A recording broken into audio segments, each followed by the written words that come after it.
Tinsley sends it to the outside. He can't get there. Kevin King is going to win the Barr FTF Cup Series. Into the lead. Bond gets wrecked in front of the pack. He saves it. 3-4 wide as they come to the white flag. Here comes Vargas down on the apron. They are 5 wide. Ian Plash will win it at the line. Is this package? Oh, there goes Jordan Lopez Jr. That's your race leader. Caution flag is out. Still no one willing to give up as they're going to be dead even off of the first chicane. Oh, he saves it. What's going to happen here? Here comes the canvas. Get your foot there. He's got it. He's got it. Get there. No. Canvas is going to win.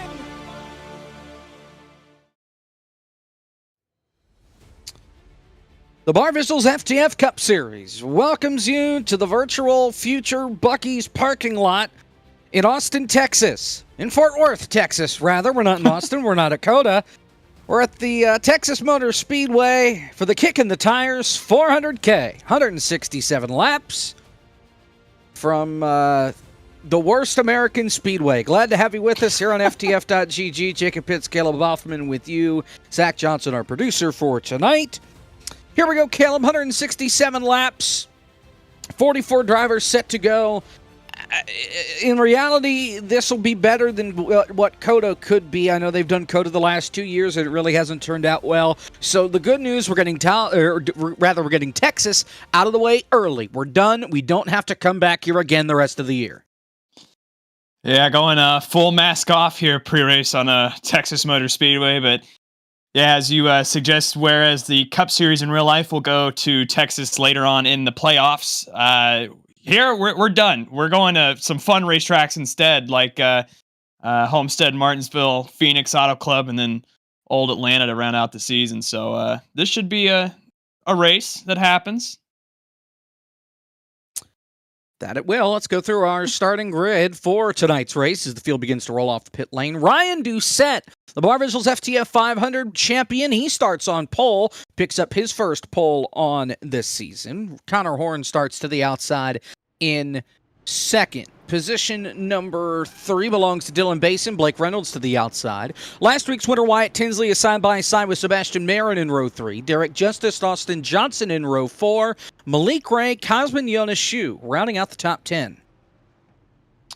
Looking on back to the 11th position will be Hamilton Akabuze, alongside Matthew Zwack, Jack Mason, Landon Mills, P13 and 14.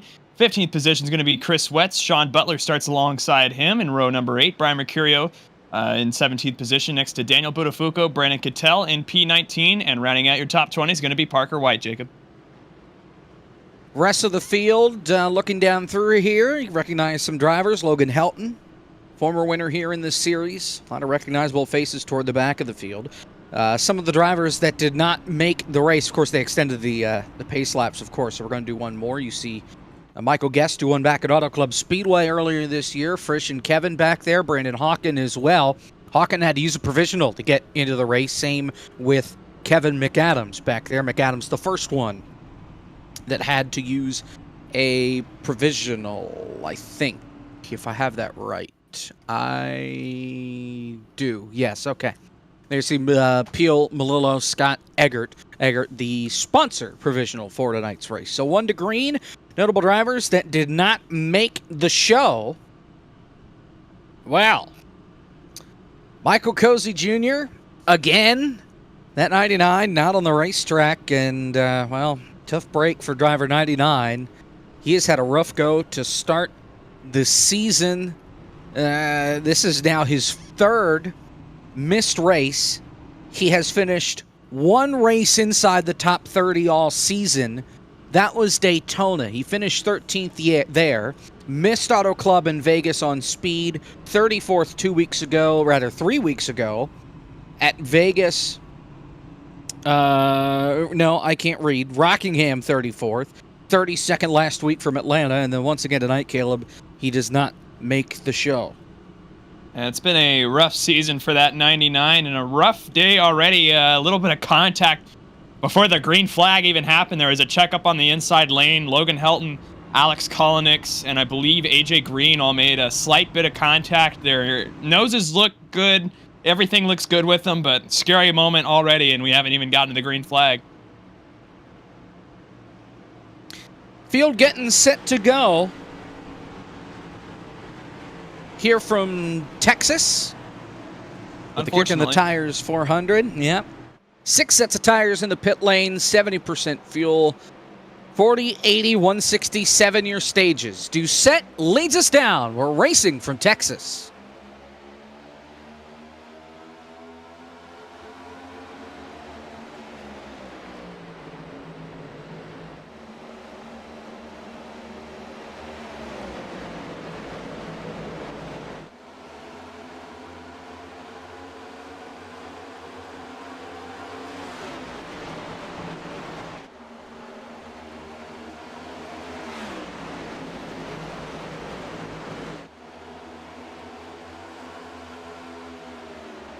Ryan Doucette will lead the opening lap. The field rockets back to turn number 1.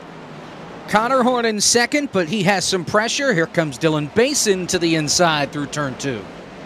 We're already seeing a third groove. Some of these guys are trying it. Brandon Cattell, though, making the best of it here. Just rocketed past Landon Mills, and on lap 1, Parker White did the same, where he started from P20. But you can see Brandon Cattell right there. No fear out of that 80 machine. He's riding as close to the wall as he wants to be right now, to the outside of Cosmin Iona's shoe. And already this 80 car has gone up to the 13th position and looking to take on more. And Brandon Cattell trying to claw his way through the field in that 80 machine up on the high side of the racetrack. He started back in the 19th position. He's already +7 since the drop of the green flag, making moves 2 and 3 wide up on the outside of the racetrack. Has a second place finish this year back at Auto Club. It's his best finish of the year, his lone top 10 so far on the young campaign. This is just the 6th race of the FTF season. Still a long way to go. And right now 23rd in the points, so trying to do everything you can. Now, you don't get a lot of help by going that far up here from Texas. There is no resin, so pretty much you're toast if you go up that high, at least in 1 and 2 with how this track was reconfigured and effectively broken. Yeah, obviously with the reconfiguration here in 2017, I believe, they've completely flattened out turn 1 and 2. And you can see Cattell more towards that middle lane right now when it is just a single car. So he's going higher than everybody, but not necessarily up against the wall, whereas that changes in turns 3 and 4 where that banking is a little more pronounced, where he's not running as close to the bottom lane there, and he is still making up time. Should be breaking into the top 10 here. Cattell around the outside there. That's Marin down on the inside. Trouble. Kolonix. Turn 1 up against the outside wall. And the caution flag is out for the first time tonight. And we'll get a replay of this one. Single car, it looks like. And an early caution, just 5 laps in to the kick in the tires 400. And a rough day for Alex Kolonix, getting worse already. He had that little bit of pre-race contact, and now on the... Let's see. Racing with Cosmin, and wow, just washes up into him in the dog leg and gets that thing sideways. Yeah, we'll get that from another angle right here. I mean, he's just trying underneath it, yeah, and just doesn't have that arc. Flies up into Cosmin there, and an unfortunate break for the 22 there. But you can't put that on Cosmin. Can't put that on Kolonix there fully. We'll see what race control decrees, though. Just a racing deal. Our race admin tonight, Jake Poulin. Now, you could argue there that Cosmin could have left a little more room. It is lap 5. You could argue that Kolonix maybe shouldn't have gone for the spot. It's lap 5. But nonetheless, just tight racing. And, yeah, that's about it. So, I mean, I think the biggest question so far here at Texas, we're only, 8, 9 laps into it. How are you doing, Jacob? How's this week been for you? I'm here. Well, the man wanted an update on the broadcast booth. But That's all you got know. for him? 5,000 fans, and he gets an I'm here? Pretty much. The show is not us, believe it or not. The show is the folks out on the racetrack. It's true. And, that is true. It does say driver update. We are not drivers. Yeah. And we don't play drivers on TV either. I have 2 official starts in official sessions on iRacing in the last year. So yeah, same. iRacing serves primarily as my resource. Yeah. I think the real question is, when did you accept to yourself that you just didn't have the talent to be behind the wheel and you decided to come up here? 'Cause that's my career arc. Long ago. There's no doubt about it. So I will say that second official race was last week at Atlanta. I decided to actually try and put some effort in, and a P5, P4, I think. Now you also have to keep in mind that I may be an A class on iRacing, but my I rating, it's above average, but not by much. As we're choosing here, the choose zone, it's the line separating the apron from the racetrack going into turn number 1. But I'll take a P4. I wasn't going to drive number 1 because I don't own COTA. Number 2, I don't have any talent at the road courses. I doubt I'll try Richmond, but if I put some laps in there and I'm not that terrible, I may decide to go out there again. But the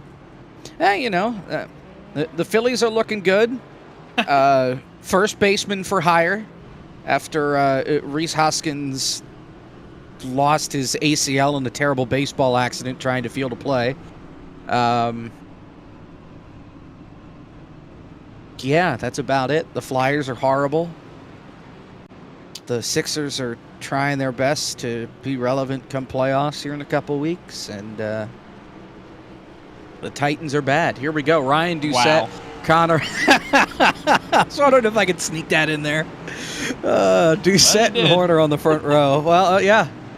They're on the front row here for the restart. Not many drivers decided to pit. Daniel Falkingham right now, the first guy out there that did. More than 30 cars chose to stay out. Green flag.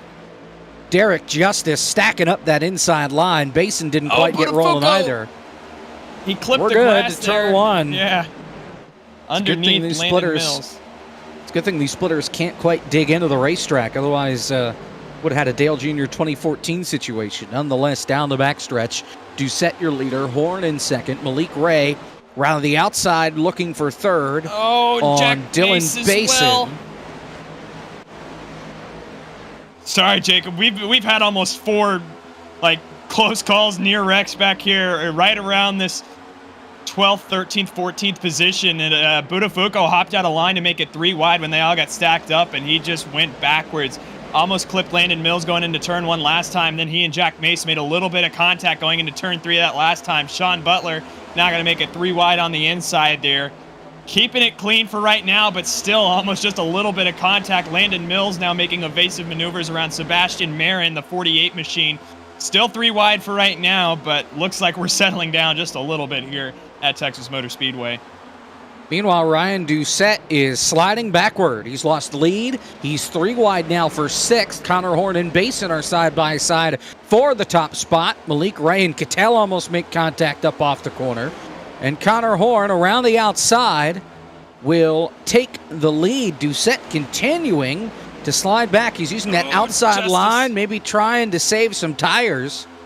But right now, Doucette continues to crawl backward. He is back to 8th. And Brandon Cattell's here on the high side. He's still trying to make it work to the outside of Malik Ray now. He has a big run. Dylan Basin cannot get the block down on him, and now Brandon Cattell going to move up from P3, challenging now for the 2nd position. On a little back, though, Ryan Doucette is continuing to plummet. Had a little bit of contact with Wyatt Tinsley when they were 3 wide.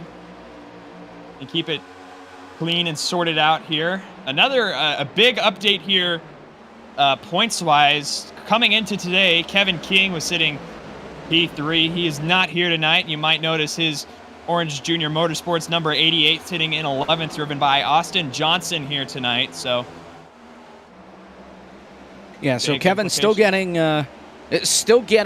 owner points for that 88 with Austin Johnson climbing in, plus last place provisional for Kevin King. So he will still get some points out of tonight, though not nearly enough, as you mentioned.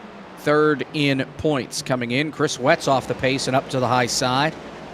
He's back around the 30th position, and you see a lot of recognizable names back there. Among them, Brandon Hawken, Spencer Ray, Kwame Scott, who was in the 93 for Nathan Rabideau this evening, got the points provisional, did Scott. Meanwhile, up toward the front, the two-time winner this year, Parker White, banging doors with Derek Justice off 4 and down the front straightaway in a battle for P7. And Brandon Cattell as well, continuing to use that high side, just got around Connor Horn, and they were locked in battle side by side. And now that 80 machine is powered out to the front. And this 80 car right now is just on rails for Brandon Cattell. He has done wonders working his way up through the field. Got to be the biggest mover so far, all the way up to the lead. Plus 18 so far he is, and I think he is the exclusion, Caleb, and not the rule as far as it being difficult to pass here, particularly in these race cars. He, of course, he's going where nobody else is, the top of the racetrack, and that's proven wonders right now for him. You're right on board with Wyatt Tinsley. Again, your winner a week ago at Atlanta. He's got Parker White behind him, and he'll peek to the inside, and he puts Parker White in the grass, and now gives him space. And the driver out of Hampton, Virginia, will drop back to the 7th spot right now. See if he has anything here on the outside. Does look like he's going to get a run. Parker White trying to squeeze him up against the wall, but to no avail so far. He's still to the rear quarter of Wyatt Tinsley, going to be side by side still going through turns number 3 and 4. But I think this high side is going to prove to be too much for Parker White here. He's going to be sticking with him still, though. So a fair amount of speed out of this 011 as of now. Dead heat still as they go through turns 1 and 2. Kevin McAdams talking away at the back of the field. He 35th. He has not moved much since the drop of the green flag. He's only +1. Enough about tangents though in the back of the field. Well, there you go. There's your Doritos car back there, and did not make it in on speed. Had to fall back on a provisional. Now, to be fair to Kevin, as far as owner points go, he is up inside the top 10, so he did have the points to make it, but he has been on the schneid the last couple of years. Kevin is second in FTF all-time career wins. He's the leading active driver in wins, 24 of them. He has not won a race in FTF, though, since they made the switch to iRacing. 2020, 4 wins the last season on NR. That's the last time that Kevin McAdams has seen victory lane, and the way this thing is shaken out so far here, again, 35th. He's got a long way to go to try and get back up to the front, and, maybe he's just going to take his lumps, try and get some points here, and move on. We're halfway through stage 1. There you see Kane Cook getting by. That's Wyatt Tinsley up there for 7th. Yeah, obviously winning means a ton here, but consistency, you can still get it done the old-fashioned way as well. And Kevin McAdams coming into today, 10th in points, so no frets as of right now, and he just has to keep chugging along. A 35th wouldn't be great, but there's plenty of time here to improve that. Only in lap 22, coming to 23 of 167 here. Looking back up at the front, though, a few guys I see are trying to maybe not mimic what Brandon Cattell's doing, but oh my! Test it out. Yeah, Parker White. Close in what a between save! Yeah, that whole group was really squirrely. Malik Ray was coming down in front of Blake Reynolds. Parker White was losing it. He's still sideways off turn number 2 here in that number 11 machine.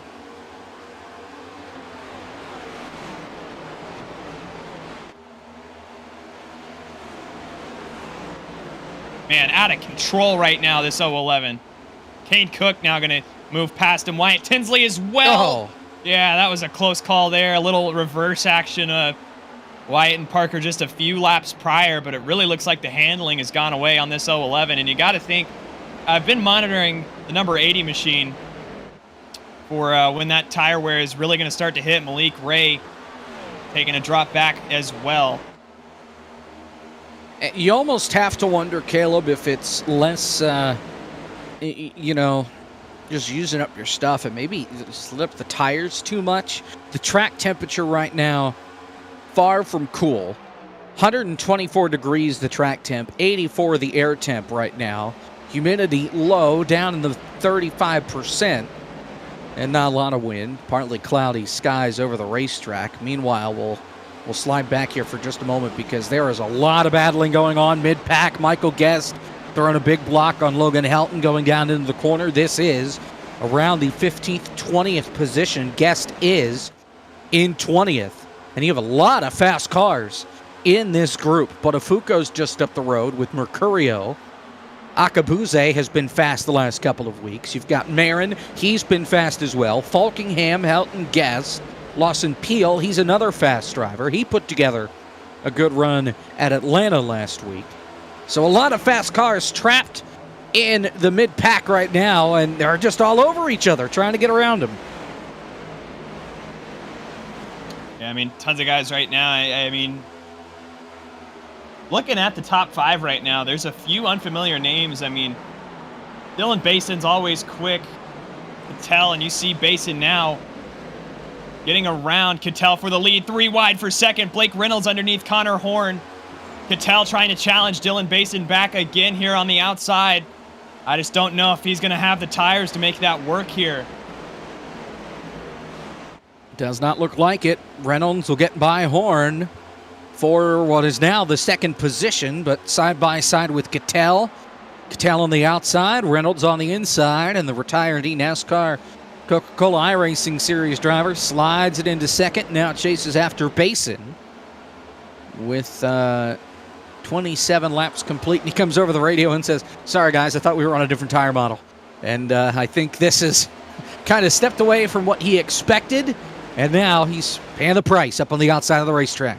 Yeah, car is all over the place right now. Malik Ray to his inside trying to get past that number 80 machine. And, I mean, it's just a complete 180 where he was driving past everyone just 10 or 15 laps ago. And here he is lucky to find himself a slot right here in the 6th position with Parker White right on his tail right now looking to get around the 80 machine. He's going to duck back into line for right now. Malik Ray tempting just a little bit, trying that middle groove and maybe trying a best of both worlds strategy here between the bottom and the top. That they're trying. Here comes Reynolds to the inside. Got a fender underneath. And Blake Reynolds moving his way toward the front. Down the back straightaway. Reynolds had a rough go of it last week at Atlanta. 40th. 2 top 10 finishes. Has yet to finish inside the top 5. And for somebody that had a strong season just a season ago, this is just his 3rd season in FTF. Kane Cook is blinking right behind these guys. I'm sure that's going to scare him in the rearview mirror. But here comes Reynolds to the inside. Tied for 6th all-time in FTF as far as wins. Can't quite get there. Just knotted up with Dylan Bason right now.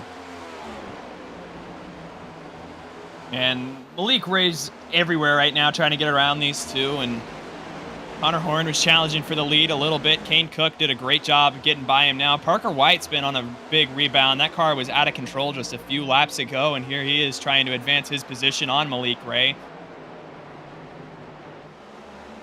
But it looks like for time being, we're settling down here outside of Malik Ray, who's still trying to get around Connor Horn here, and that car's going to get just a little bit sideways. Parker White now to his outside as well. Malik Ray might be peeking on this 3 car for the 3rd position. Inside 10 laps to go here in stage number 1. Take 9 to go in the stage. Make it 8 to go as they cross the line. Parker White under fire. He's got Wyatt Tinsley peeking to the outside. And he may not be able to get there, but who can? Just in front of him, Malik Ray to the inside of Kane Cook for the 4th spot. And just looking back through notes here, Jacob, you know what? Right now, Kane Cook coming into this race, do you know where he was in points? Not good. Yeah, it would have been a P94 coming into tonight. This is his first start. He took 1 last place provisional, which is why he is on the points grid. But yeah, I think a top 5 finish here would significantly boost that position. Either way, a good run for him so far here. Well, Wyatt he Tinsley hasn't taken just 1. He's had to take 3 so far.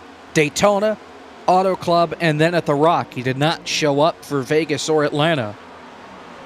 But here he comes now, making an impact in that 3 machine. Holding on to the top 5. Parker White trying to hold on to the race car. Connor Horn all over him. Here comes Ryan Doucette on the charge once again, racing hard with Justice. Just inside rather, the top 10. This is for 8th. And Ryan Doucette put down a blazing lap in qualifying, and on this last restart he had troubles getting back up to speed, but looks like now he's come to reclaim his spot, or at least try to make up some ground. Justice still to his outside though, and that high lane, I mean, the run they're getting off turn 1 and 2, I wasn't quite expecting one that big, and great move by Derek Justice. He's going to clear himself now in front of Ryan Doucette and get to the inside of Connor Horn. Not only looking for the 8th position, but now trying to challenge for 7th.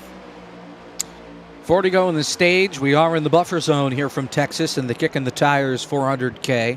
Dylan Basin, your leader by 0.4 of a second over Blake Reynolds. Malik Ray is 3rd. Wyatt Tinsley 4th. Kane Cook is 5th. Behind them, you look to Derek Justice and friends. It's a 5-car pack from 7th on back, with Doucette, Horn, Mercurio, and Austin Johnson in the picture, coming to 3 to go here in the stage. You did talk a little bit about using up your stuff a little bit too much. Lap times across the board have fallen off a second. Going to be a little bit more than that, but we're also looking at having to pit here not long after this stage is done. Yes, you had the caution in there early in this race on lap 5. Not a lot of people decided to come onto pit road. Some may have chosen to save under caution, but we do not get a caution at the stage break. We're coming to 2 to go now, so we'll keep on rolling under green as long as there is no accident. So green flag pit stops on the horizon for the field. And again, I mean, I feel like I'm preaching it every week here, but if you're, I'd say looking at 15th on back around Daniel Buttafuoco, Brandon Cattell, who led so much and has really faded back once these tires have left him. Looking at Liam Sheen, Hamilton Akabuze, Michael Guest on back. I don't see the harm in coming in early. You're not going to get any stage points here.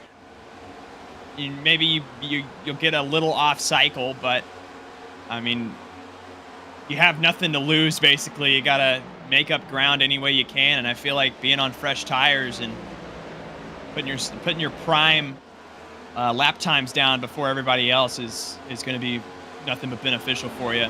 Meanwhile, up at the front, Wyatt Tinsley now looking on Malik Ray. This is for the 3rd position. He is to the inside right now. Malik Ray still holding his own on the outside, and it looks like that run's going to carry him past. Basin. Basin will win the stage. So 40 laps down, long way to go. Basin wins stage 1. Reynolds gets nothing, really. He gets a couple of points, though he finishes 2nd. Then Ray, Tinsley, White, Cook, Doucette, Mercurio, Justice, Johnson. Your top 10 for stage number 1 here from Texas. Pit stops, though, not too far away. Actually, they're going to give 10th to Connor Horn. Just got it at the line, just barely over Johnson. So pit stops are going to be coming up shortly here. And There was no official announcement that the stage ended, but the stage ended. They were told one lap to go in the stage. They weren't told the stage is done, but it's done. Nonetheless, 41 complete, basing your leader. Here's Doucette and Cook side by side. Just a little further back is Kalnick's getting a lap. Remember, he was the first caution flag of the night. He just bounced it off the fence there coming off turn 4, trying to stay out of the way.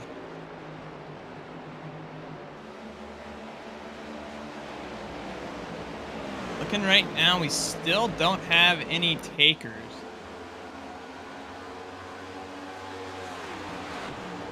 But Kalnick's off the pace. He did tag the wall coming out of turn 4 last time by, and again was the reason for that first caution, and had a little bit of an incident beforehand as well. So been a rough night for the Alex Kalnick's machine. He comes down onto pit road now.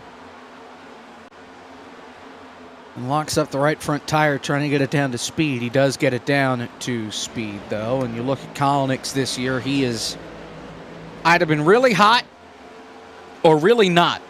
And that's kind of been his career over the last year or so. Kalnick's third at Daytona, missed Auto Club in Las Vegas because of technical problems that prevented him from getting iRacing. Would crash at the end of practice, and then he wouldn't be able to get back in until after qualifying was done. He couldn't set a lap. He had to take last place provisional. 37th at the Rock, and then a solid finish last week at Atlanta, finishing in the 8th spot. So Kalnick's up and down season, 22nd in points right now. Still trying to find a way to get to Victor Lane in FTF. He has been fast consistently, but as consistent as he's been fast, Caleb, he's wound up in trouble more often than not. And I mean, it's the name of the game here. I mean, patience is as big a part of it as just pure speed is. And, you know, if you have a fast car and you're just not patient with making your moves or anything like that, then it can wind you up in a lot of trouble, and you can come out of here with a wrecked race car. So either way, though, a lot of raw speed. You're moving into P number 2. Looking around, I would have expected everybody to be pitting by this point, but it looks like we're still trying to stretch it. Justin Malillo's down on the pit lane, and that's all I can see besides Kalnick's. And Malillo is a bit under the weather. It is a scheduled stop, though, for car 53, and he gets it rolling back down the pit lane. From what I understood in talking with folks earlier, is that these drivers would not be able to make it beyond 50 laps, if not shorter than that. Now, obviously, the caution helped a little bit. Michael Guest is coming to the pit lane. Toward the back of the pack, he was outside the top 20. And the driver already in the playoffs, as long as he makes enough starts, he hits the pit lane, and I think this will open up the window here for green flag stops, and it will. Liam Sheen comes over the radio and says he is pitting. Jack Mace, David L. Brown, all doing the same. So this is it, and man, Logan Helton about ran Liam Sheen over, as Sheen had guys all over him, and he's going to slide it, and he makes it? Somehow, Seth Eggert, hold on, Seth Eggert has a meatball here. What the heck did he do? I guess it's for hitting the wall off 4 with the right side, and it broke the right side suspension. He is off the pace on the apron, trying to bring it back around. Meanwhile, folks are coming to pit road here. Here come your leaders. Here comes everybody. Basin, Ray. Oh, there's no way Malik didn't speed. He didn't. I don't know how. He lit those tires up like crazy. Half the field, maybe more, to pit road here on lap 49. And going back to that group we were watching earlier, Logan Helton made considerable contact with Michael P. Frisch and Liam Sheen as well. So there were a bunch of close calls there. They looked to escape from it okay, but still very close calls. Derek Justice to pit road. Here comes Marin. He'll do the same. Frisch takes over the lead. Now Frisch stopped under that first caution flag. Logan Helton stays out as well. He did not stop. Falkingham, Stuart Worth, McAdams, Blake Bryant, and there's Brandon Hucken doing burn out a little too early. He gets around on the pit lane. No, Rocky's coming in this time. Now, he has already stopped. At that first caution is when he made his stop. Logan Helton is coming in. And Logan Helton basically pitted from the middle lane and about got run over by those faster cars. Wyatt Tinsley. Oh, my gosh. That was close. Nonetheless, they sorted out. And you've got 9 cars that have yet to stop. Here's Jordan Worth. Here comes Falkingham to pit road. Jordan Worth will take over second. And first right now with about a 2.5 second lead over the field, which should even out here soon enough. You're Trouble for Cosman. He did not get fuel on his pit stop. He had only been out there for 2 laps, and he is coasting down the pit lane. He is out. He did not have auto fuel turned on, which he said was broken, and that's why he had it off. And now he gets bit because it doesn't fuel the car. Ugh. Yeah, that's just bad luck. No other way to put that. So now he's rolling, so there's definitely fuel in it now. Frisch is still your leader. He's coming Here he in. comes. Jordan Worth will stay out, as will Stewart and Bryant. McAdams comes in.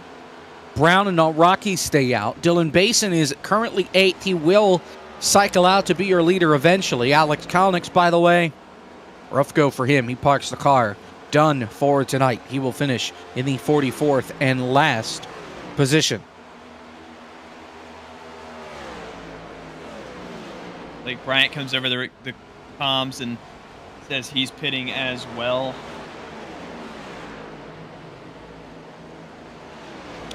Worth stays out there. Here comes Bryant. About as clean as an entry as I've seen.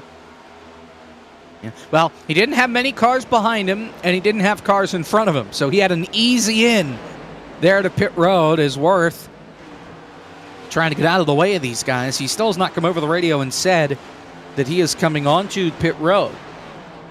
4 drivers have yet to make their stops. Worth here, Stewart, Brown, and Nawrocki. 55 laps complete, 56 here this time by.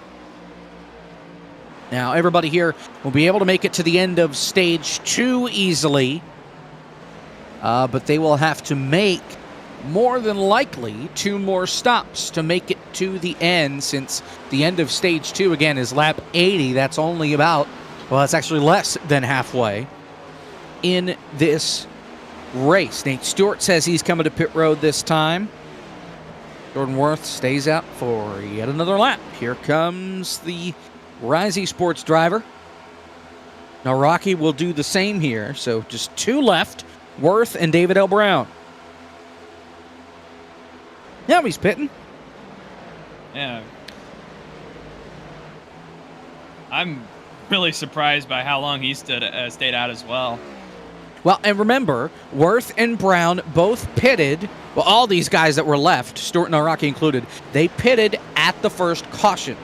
So they made it about the same distance of everybody that stayed out under that caution flag, at least as far as laps on fuel. Maybe not the lap counter itself, but they all made it roughly about 50 laps. David L. Brown, currently your leader, as he has not yet stopped.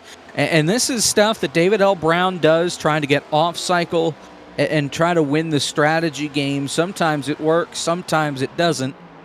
And we'll see when Car 83 makes the call to come on to pit road. He is still up to speed here. He will not pit this time by David L. Brown. Currently in the playoffs right now. Tied for 14th with second place finish last week at Atlanta. That's his best finish of the year by far. 18th at Daytona, 28th at Vegas, 35th at The Rock. And he did not make Auto Club and had to use a provisional. David L. Brown still out there kicking. That's Seth Eggert once again off the pace. He could be out of fuel. I think he's out of fuel. I think he had the same issue that Cosman did because he is coasting. He does not have a meatball flag. So, and Seth just came off the pit lane. He does not have a black flag. What in the world? David L. Brown's pitting, though, this time. I'm not sure what's going on with Seth right now in that 57. Huh. Well, here comes David. We'll get the replay here. This is what happened to Eggert earlier. This is right before green flag stops, where it just looked like he was driving off the right front, and the right front eventually just had enough. And I think this is already after it happened, because he hits the wall coming off 4, and I might want to go to the before that lap started, because here it's already broken. That toe link suspension, whatever, broke on the right side of the car. And there you see the field dive into pit road, not because there was a slow car on the racetrack, but because, well, the strategy required them to. Eggert now taking tires in the box. And, all right, looks like we've given up. Dylan Basin hasn't given up, though. He's your leader, 62 laps complete. Here in the Kicking the Tires, 400K from Texas. Basin out in front, halfway to stage number 2. We will head to a break. Basin out in front. We're back after this here on FTF.GG.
We are back here from Texas Motor Speedway, the future Buc-ee's parking lot. Dylan Basin is your leader. 67 laps are complete. We've got 13 to go in stage number 2. Basin out in front by half a second over Malik Ray. Wyatt Tinsley is third. Parker White and Blake Reynolds fourth and fifth. You see Basin right there. That's the lap car of David L. Brown, who just pitted before the break. He is trying to get by on the outside, and he does. Battle for that fourth position, meanwhile, between Parker White and Blake Reynolds. Cooled off for a moment, but these guys are still nose to tail. And Dylan Basin's done such a great job. I mean, We've seen a bunch of comers and goers so far today, and Dylan Basin is looking to break that trend by actually staying out front here. I mean, we've seen a bunch of different guys. Ryan Doucette led early. Brandon Cattell powered up through the front, and I mean, I thought he was going to be the dominant car of the day based on early trends that we were seeing, but he is riding all the way in the back in 37th right now. So a far cry from where he once was, but Dylan Basin has just been setting flyer laps down.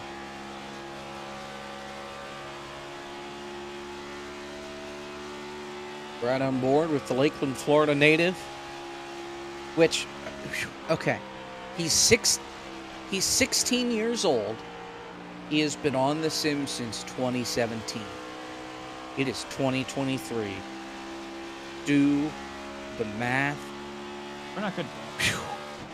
Yeah, I don't either. Let's see. 2017. Depending on when he He's joined, I would have been a. He is 16 now. Unless He would have been like 10. Oh my lord. I don't know. Just yikes. That's all I gotta say. Doesn't iRacing have like an age requirement when you sign up? Like, I'm sure you can scam your way through that, but I did. well, there you have it. All right, well, 9 to go here in the stage. Let's take a look down the order. A good little group of cars back here from about 9th on back. Austin Johnson, Kane Cook, Matthew Zwack, Sebastian Marin. This is 11th and 12th here between Zwack and Marin. Marin in the purple car, Zwack the Verizon machine up on the outside. And Marin's been fairly quiet here today, but he's been super consistent up inside this 9th to 13th range, and Matthew Zwack now trying to get to his outside in the Verizon colors that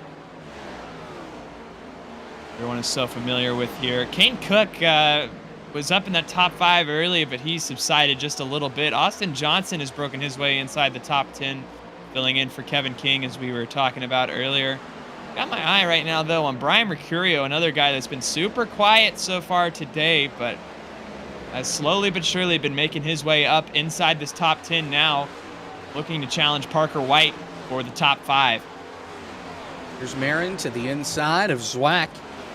And for Marin, when we had speed weeks and we were doing qualifying here, which seems like a week ago and a year ago at the same time, Marin caught the attention of, I think, everybody in the booth. And the booth at that time may have just been Kevin, Sean, and myself. And Marin caught eyes because he was quick around the racetrack. And so far, he has shown that. Now, he did not make the field for the 500. The result, got caught up in a crash in his duel, then had to get through the soup, and he could not quite make it through. He was stuck in the B main Tiny Tex 500K and did not get it done, so he did not race there. Rough go at Auto Club, 29th, missed Vegas, took a last place provisional, but then he's rebounded pretty well. 11th at the Rock, 15th at Atlanta. He's got a pole on the season. And just like that, you see his I rating up over 7,000. Marin is somebody to be reckoned with here in FTF, and I think could be a sleeper pick. It's early in the season, but he could be somebody that could crack off a couple of wins and find himself in the playoff picture by the time we get to Bristol in September. Oh, big on the front stretch. Michael P. Frisch somehow just saved it off turn number 4. He and Sean Butler made a little bit of contact. That 58 machine spun across the nose of Logan Helton, got in the grass, and I don't know how he kept it straight. Well, and how that happened, there was a car to the outside of Sean. It was Lawson Peel. Peel got loose in the middle of 3 and 4 and had to slide it all the way off the corner. Frisch turned left to avoid him and got loose on his own and about cut across the nose of Logan Helton. He did keep it out of the grass. But Frisch gets by them all. Right now, he's in 19th. He started at the back. He barely made it on time. The last car to make it on time. He's up 16 spots since the drop of the green flag. We're coming to 2 to go here in this stage. And Michael P. Frisch will get by Liam Sheen here. As I know David Cabrera tonight, they made a swap to get Cabrera out of that car since he couldn't make it. They put Sheen in to at least get the car owner points for Elliott Sadler Esports. 2 to go in the stage. Basin out in front by half a second. Let's shift our eyes for a moment. The battle for third. Wyatt Tinsley, Blake Reynolds, because Reynolds is reeling him in. The gap down to just under 0.2 of a second coming to the last lap in the stage. Continue that charge for the most part. Malik Ray, I thought he was kind of steadily gaining on Dylan Basin earlier, but that charge has subsided as well. Blake Reynolds right here trying to give it his all to slot into this third position, but I don't think he'll have it. Through 3 and 4, Dylan Basin going back to basics here from Texas. Basin will win stage number 2. And with that, the stage racing is done. So Dylan Basin sweeps the stages. And we are down to the final 87 laps. Ray, Tinsley, Reynolds, Mercurio, Doucette, Parker White, Justice, Austin Johnson, Sebastian Marin. Your top 10, they get points as far as the stage. Derek Justice to the pit lane. This is a planned pit stop. Really locked the tires up to make it to the commitment line, but I was wondering, Caleb, if somebody was going to try to pit now that this stage is done. They're still going to have to make one more stop to make it to the end on fuel at least. But you're also short pitting here by a good 10 or 15 laps.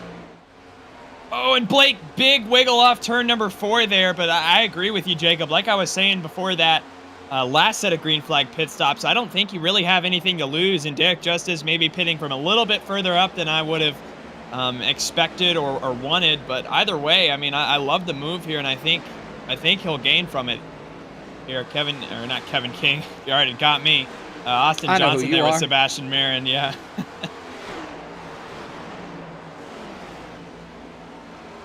82 laps complete. Here from Texas, closing it on half. Whoa, Marin! Big slide out of 4, racing Johnson for 9th. Make it 8th. And he's making sure those tires are warm. Yeah, to say the least there. And again, I'm really curious that nobody at least tried coming down again. Saw right there we had a few, but I was maybe expecting a little more to try some type of strategy now that we're out of the points giving portions of the races besides obviously the end of it here. So Wyatt Tinsley just let Blake Reynolds go by for third, said it does me no good to continue to hold you up. Mercurio now is there.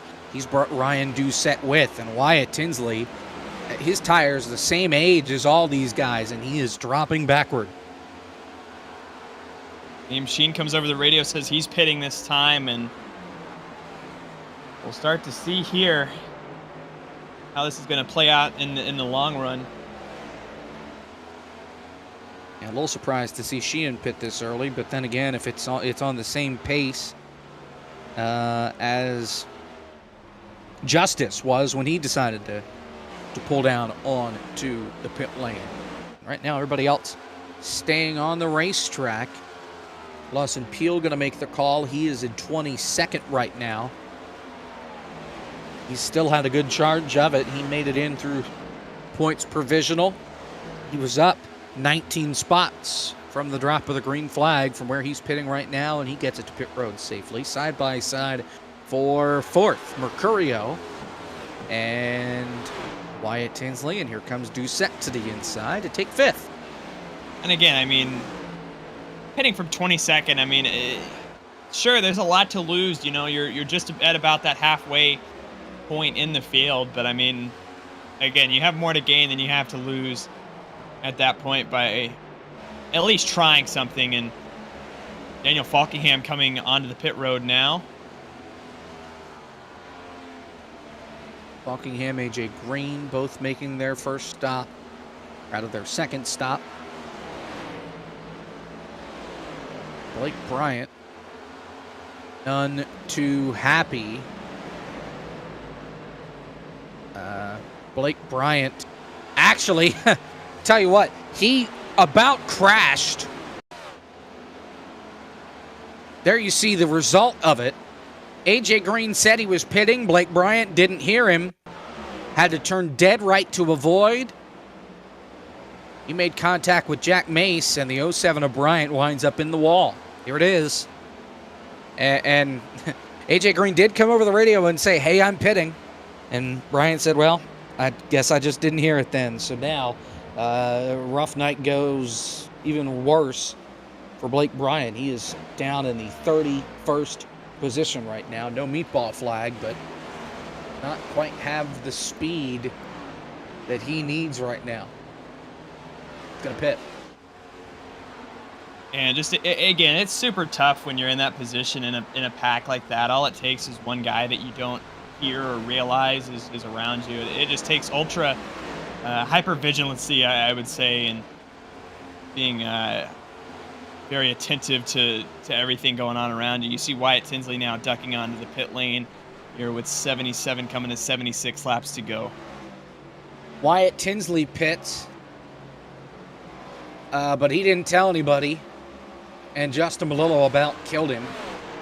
Not because he didn't call it out, but because he didn't call it out, and he would have clobbered him as a result. Here's a battle. This is Justice, who is on fresh tires and is a lap down, going by Mercurio there and Ryan Doucette, who are fourth and fifth right now. Ooh, 3 wide right here from Austin Johnson. That's a big move underneath Parker White, Sebastian Marin.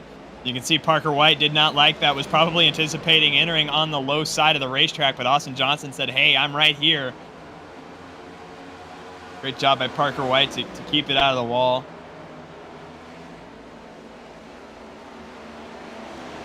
Connor Horn is pitting.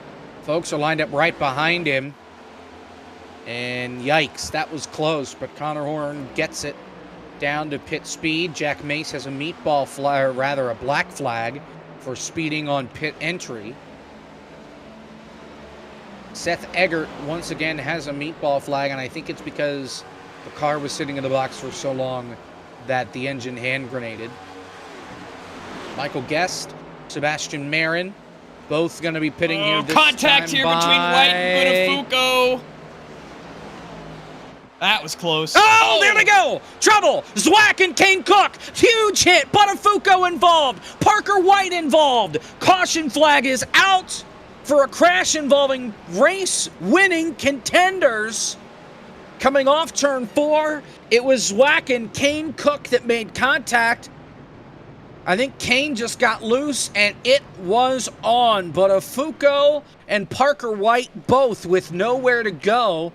And the luckiest guy out of all of that, the 93 of Kwame Scott, just slipped through the contact. Your second caution flag of the night on lap 94. Here's the replay. And again, I was watching back here. Parker White and Daniel Buttafuoco going to get right next to each other, make a little bit of contact, but even up ahead of them, as you stated, it was Kane Cook and Matthew Zwack, and you can see Kane Cook here on the outside. And just gets loose, comes across the nose of Matthew Zwack, really almost similar to what happened, or what almost happened to Frisch earlier, but a huge hit from Kane Cook right there. I mean, was that all 4 tires off the ground right there for the 3 car? It was. It wasn't on the initial hit, but it was after he bounced off of Buttafuoco, and Buttafuoco basically picked his rear tires up off the ground, and that got him in basically a flip through the air like a frisbee. Nonetheless, the crash on Kane Cook. Caution is out. Pits are open. The leaders are headed down the pit lane. They're going to have to make one more pit stop to make it to the end on fuel. So Dylan Basin out in front. We'll see who wins the race off the pit lane. And survey says, as the drivers go around to the left, you're going to want tires. Basin on the gas, and he will win the race off pit road, beating out Malik Ray, Blake Reynolds, Brian Mercurio, and Kwame Scott. That'll be your top 5. We'll step aside, go to a break. Dylan Basin back out in front, here from Texas. 72 laps to go.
Half a lap to green.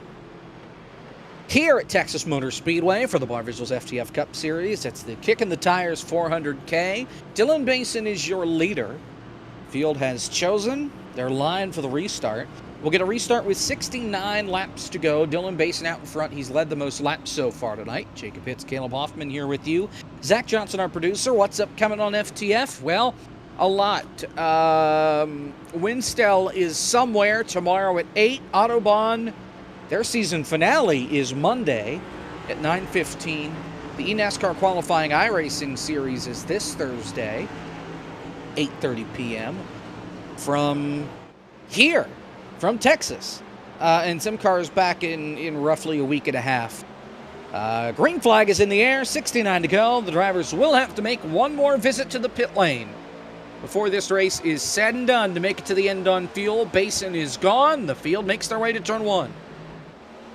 The biggest thing now is everybody up here at the front is on fresh tires, all grouped up together. So big opportunity here to make moves, and Brian Mercurio was interested in doing that. Almost made it 3 wide, just didn't quite have the room there. Malik Ray, Blake Reynolds still side by side up ahead of him, and you can see Brandon Cattell, as he did on the initial start, all the way up on the high line, trying to make progress up there. Gonna get stalled out, but it's Dylan Basin with control of the field here at Texas. 3 wide mid-pack. This is Parker White dancing his way around David L. Brown. That was sketchy coming off turn number 4 with Brandon Hawken on the inside line, but they keep it pointed in the right direction.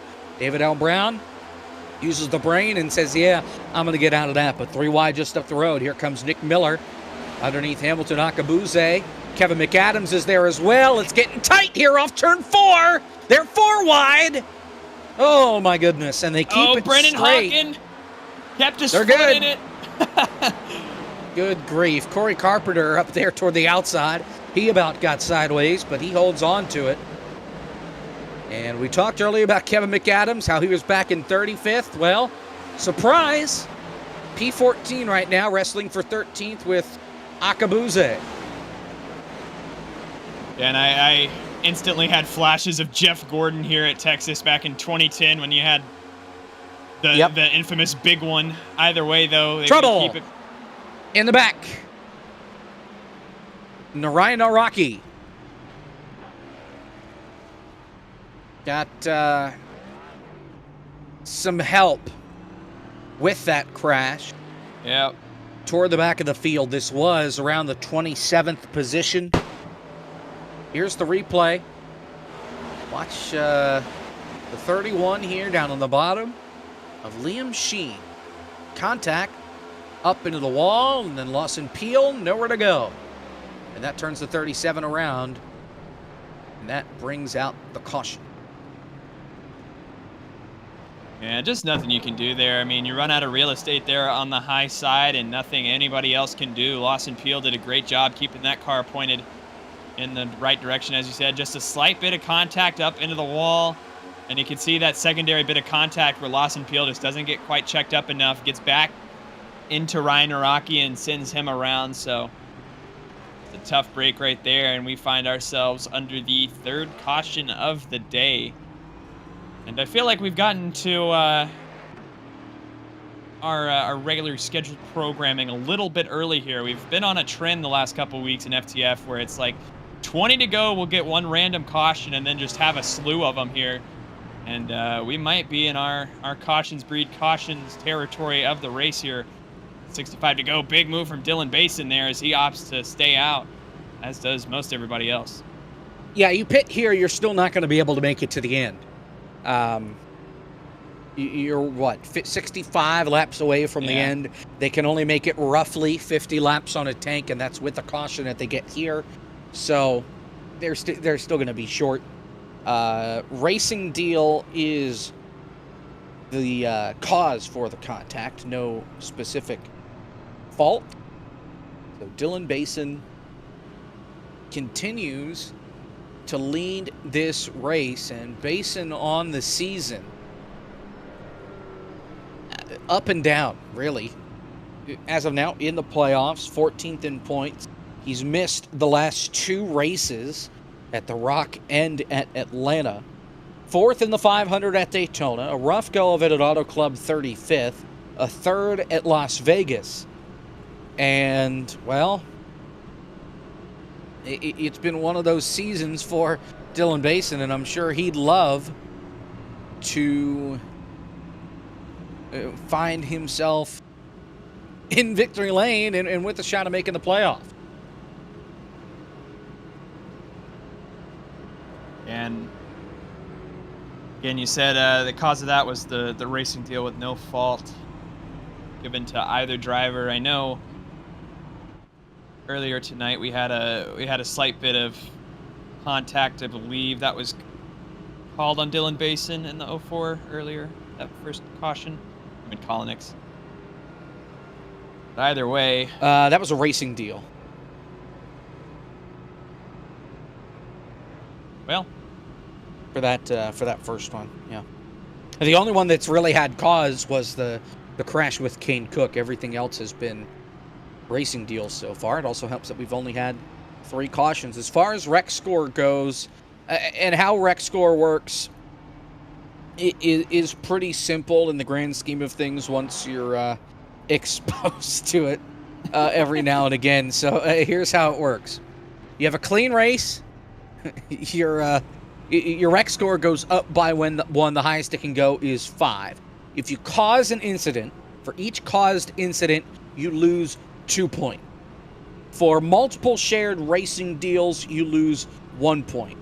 If you have a score of 5, there's the graphic. If you have a score of 5 and you cause a crash, that's an end of longest line penalty on the restart.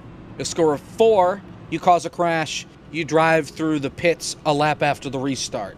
A score of 3 is a stop and go. A 2 is a 30-second hold in the box. A 1 is a lap hold in the box. 0, you're parked after your first incident.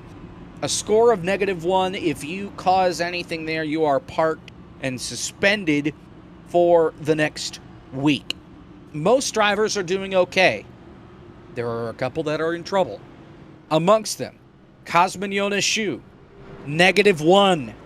So if he gets involved, or if he causes a wreck, he's done, and then he gets a vacation for Richmond next week. Kyler Wynn is also in that same boat. Different scenario for Wynn, though. We talked about it at the very end of the show last week at Atlanta. He got a black flag and was disqualified for basically wiping the field out coming to the checkered flag. He went down under the red line, which you can't do. Then he veered right and basically took out the whole field coming to the line. What that did for Wynn got a 7-week vacation out of that, and he is on probation for the rest of the calendar year. So Kyler Wynn, we will not see him for a while, and he's going to be on thin ice the rest of the way. And then when he comes back, obviously, he's still going to have that -1, where if he causes an incident in his first race back, he gets another week-long vacation, as far as I understand it. Everybody else is doing pretty good, at least that's in this session. Parker White has a 3, but he has not caused an accident yet. He's been involved in one, though, earlier. And that's pretty much been it. Liam Sheen, Kevin, they both have 3s right now as well. So we're coming to the restart. Dylan Basin is your leader. Blake Reynolds is second. 61 laps to go. Green flag from Texas once again. Oh, and Mercurio did not get going. Blake Reynolds merged down in front of Kwame Scott. That was a close call as well. I don't know what happened with Mercurio. Maybe if he just didn't shift or something of the likes, but he lost a solid 3 to 4 car lengths on the front stretch there. Blake Reynolds merged in front of Kwame Scott very quickly, but all of a sudden, it looks like they're going to make a little bit of contact. They're going to keep it straight out of turn number 4. Malik Ray hard charging as well. He's going to make it 3 wide. This is all for second. Oh boy, here comes Malik. 3 wide on the bottom. Kwame Scott in the middle. And up the hill now goes Brandon Hawken. How about Blake Reynolds? He's okay, though. Scott slamming the door on Doucette. You're right on board with the 077. Here comes Mercurio. Dr. Bob to the outside. Oh, and loose behind is Helton. He holds onto the race car. Close calls all around the racetrack right now. Looking further back in the pack, I mean, they're fanning out 3, looking almost 4, and it's guys that are trying to get back up into the front. Looking namely, contact between Derek Justice and Parker White almost since the 011 around. He keeps it straight. But both of these Pioneers esports drivers trying to get back to where they were earlier in this race, up inside the top 10. Those two aren't teammates. The 31 and the 20 are, but not the 11. Yeah, sorry if I worded that awkwardly. Nonetheless, they are. You're right, though, that they are trying to work their way back up to the front after Parker was involved in a crash. He jumps to the outside of Wyatt Tinsley. He was at the front earlier in this race as well. They make contact again going into 3. Parker White turned down on him just a little bit. There you see just up the road from that, you've got Hawken, Cattell, Nate Stewart, Seth Noel, Connor Horn, Matthew Zwack. Got a big old pile here. This is from really 11th or so on back. Kevin in front of them, P10.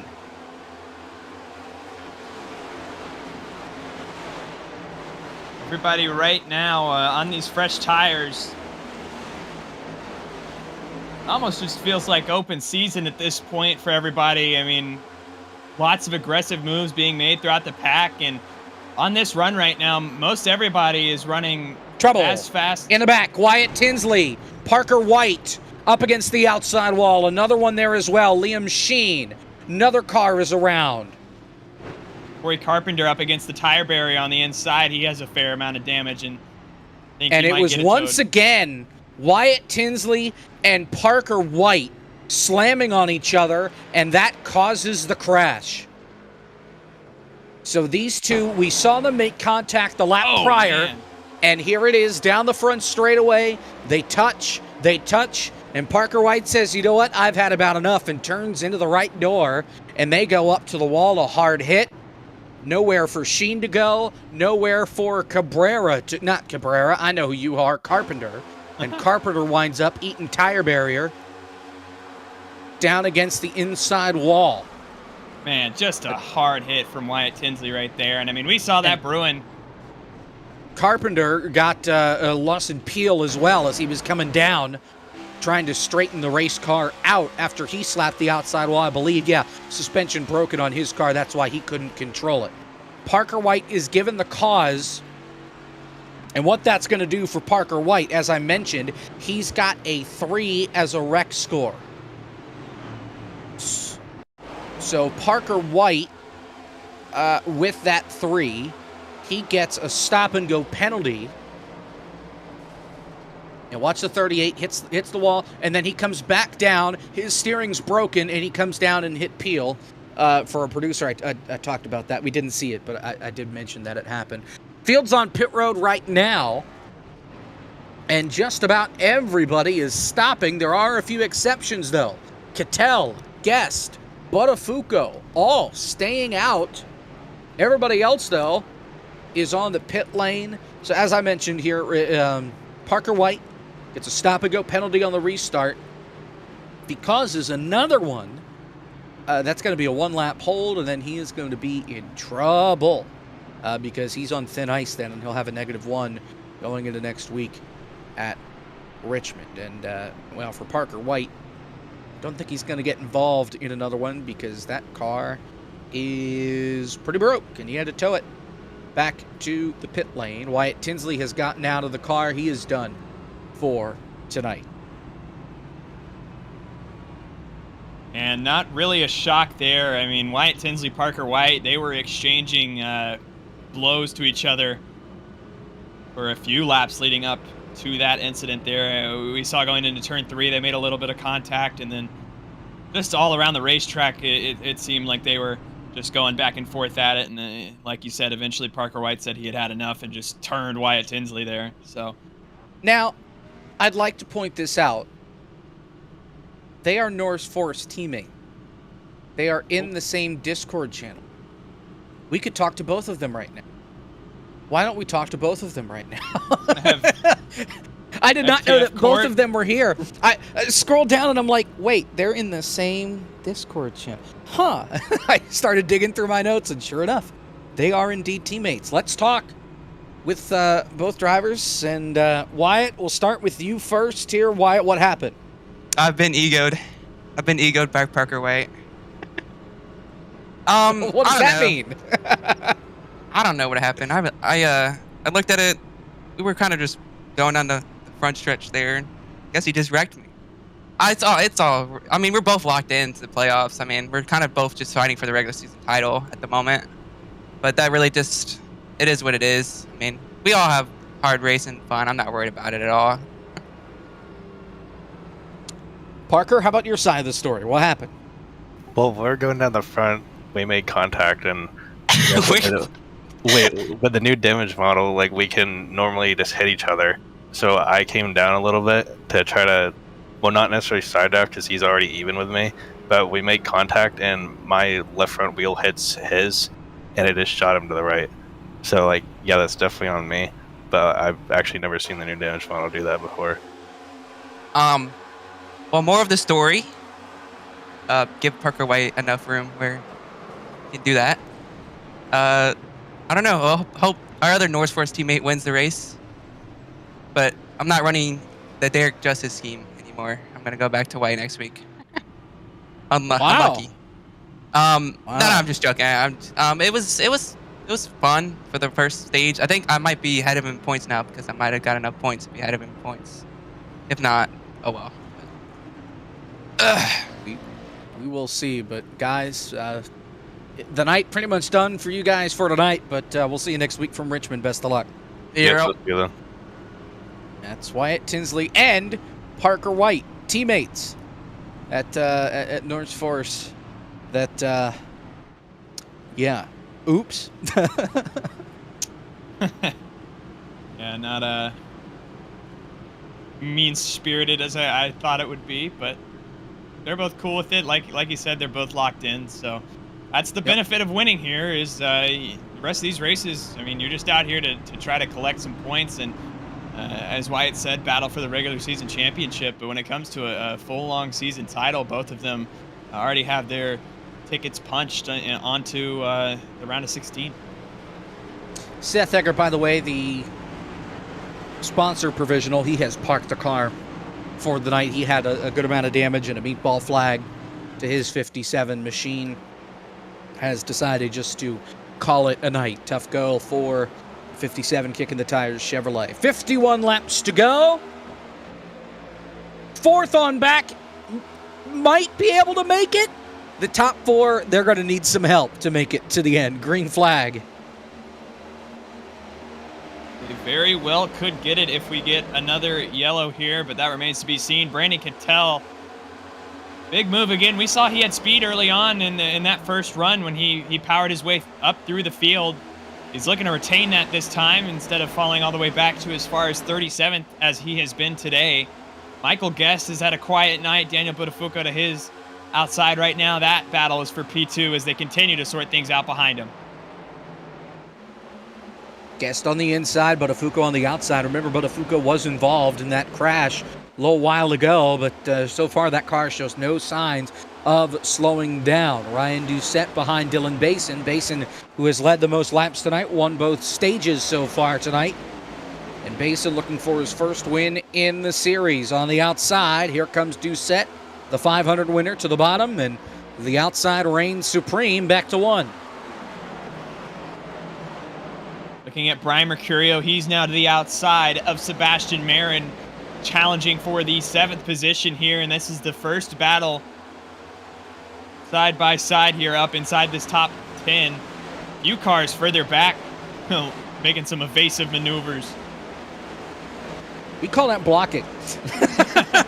Kevin McAdams just turned left to keep Nick Miller from passing him down the back straightaway. That's just a block. There's nothing evasive about that. By the way, I was wrong. Dylan Basin already has a win. He won last year at Bristol. So, oops, my bad. As soon as I said it, I'm like, I probably should double check that information. And yeah, sure enough, Basin has already gone to victory lane, but it's his only win. His only win coming last year, and well, you know, last year was his first season as well, and he's all over another rookie right now in Buttafuoco. Here off 4. Trouble. Oh, Falkingham's around. Up against the wall here in the tri-oval. Quad oval, rather. And it was contact between Falkingham and looks like Nate Stewart. And this is, I think, our 5th caution flag of the night. And I heard Sean Butler say it after the long green flag run was snapped is, well, here we go. There's our green flag run. We're going to get nothing but cautions from here to the end. And, well, here I go again. Here's the replay. Watch the 4 on the high side. Falkingham there on the inside, and he tries to fall in line, and whoa, not clear. At least he keeps it off the wall. For the most part, he kept it off the inside wall. Nate Stewart gets the call easily, and Falkingham had a quiet night, been stuck in traffic, and bad night gets worse. And for Stewart, he gets a stop and go here under green for wreck score. another tough break here, and once again, at that point here where we might start seeing cautions come in rapid succession, I'm wondering Yeah, Brandon Cattell will come down the pit lane. I was kind of figuring that all of the guys in the top 4 would. But Buttafuoco and Michael Guest opt to stay out here.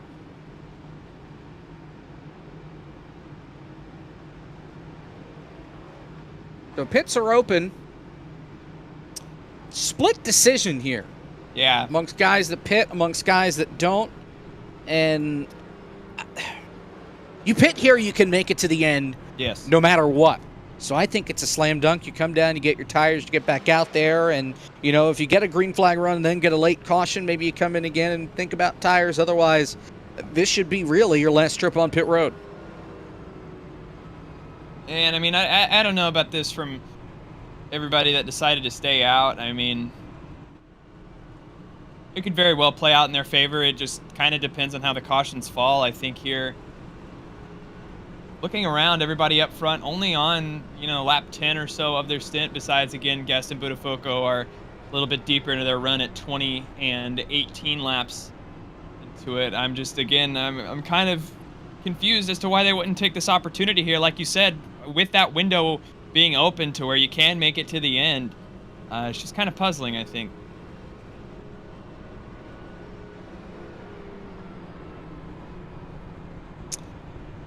Alrighty, well, I think we're choosing this time. I hope so. With Michael Guest, your leader, Guest, Buttafuoco, they have yet to stop in these last 2 caution flags now. And I still don't think they'll be able to make it to the end.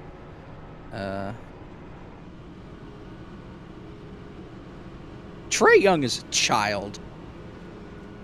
Trey Young. He got upset because he got ejected because he threw the ball at the referee. Like, and I'm not talking like, you know, tossed. I'm saying threw. What a clown. No wonder the Hawks are garbage again.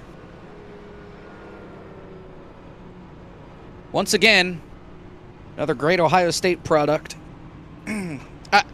I don't mean to say that everybody that goes to Ohio State is bad people, but they don't necessarily have the track record to back that up. But, you know, maybe it's because I'm a Penn State fan, so I just love to hate on Ohio State. Maybe there is just a hair of bias in there, but still. And thank you for joining us for weekly sports talk with Jacob and Caleb with a I'm out of things. I'm out of things to talk about here. I was hoping maybe we would just keep it green and get to moving, but the caution flags have not helped.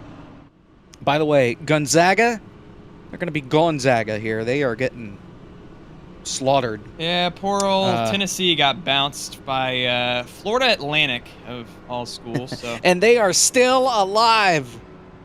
They are in the Final Four. They have not won a game in the tournament until this year, and they have made it to the Final Four.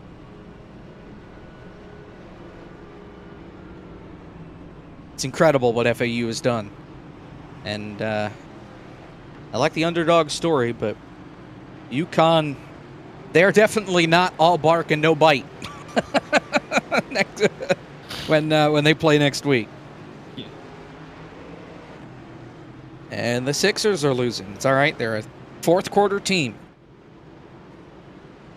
I swear. A couple weeks ago, I looked up. They were down by 20 to the Blazers. They come back and they win the stupid game. When I saw the score too, I was like, okay, so they're going to come back and they're going to win this game barely in the fourth quarter. And sure enough, what did they do? They came back and won it in the fourth quarter. Either way here, 43 laps to go. Jacob, you think we get a caution in the next 5 laps? I want to get some odds on that from Vegas. Maybe not next 5 laps, but we're definitely not done crashing. Yeah, that's about it.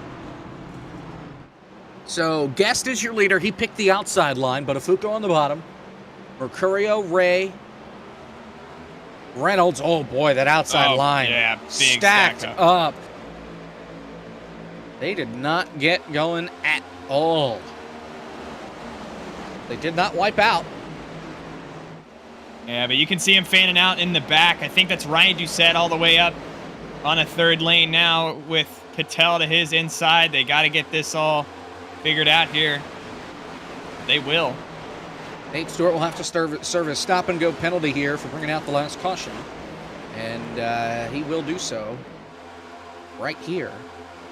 It's 3 wide. Oh, there goes Cattell! Marin involved. Big crash on the front straightaway. We are still green. Now the caution's out. Marin involved in this. Austin Johnson as well, and it was contact between Johnson and Cattell that kicked that whole thing off. Sean Butler, I think, got a little bit of nose damage as well. And once again, the caution's back out.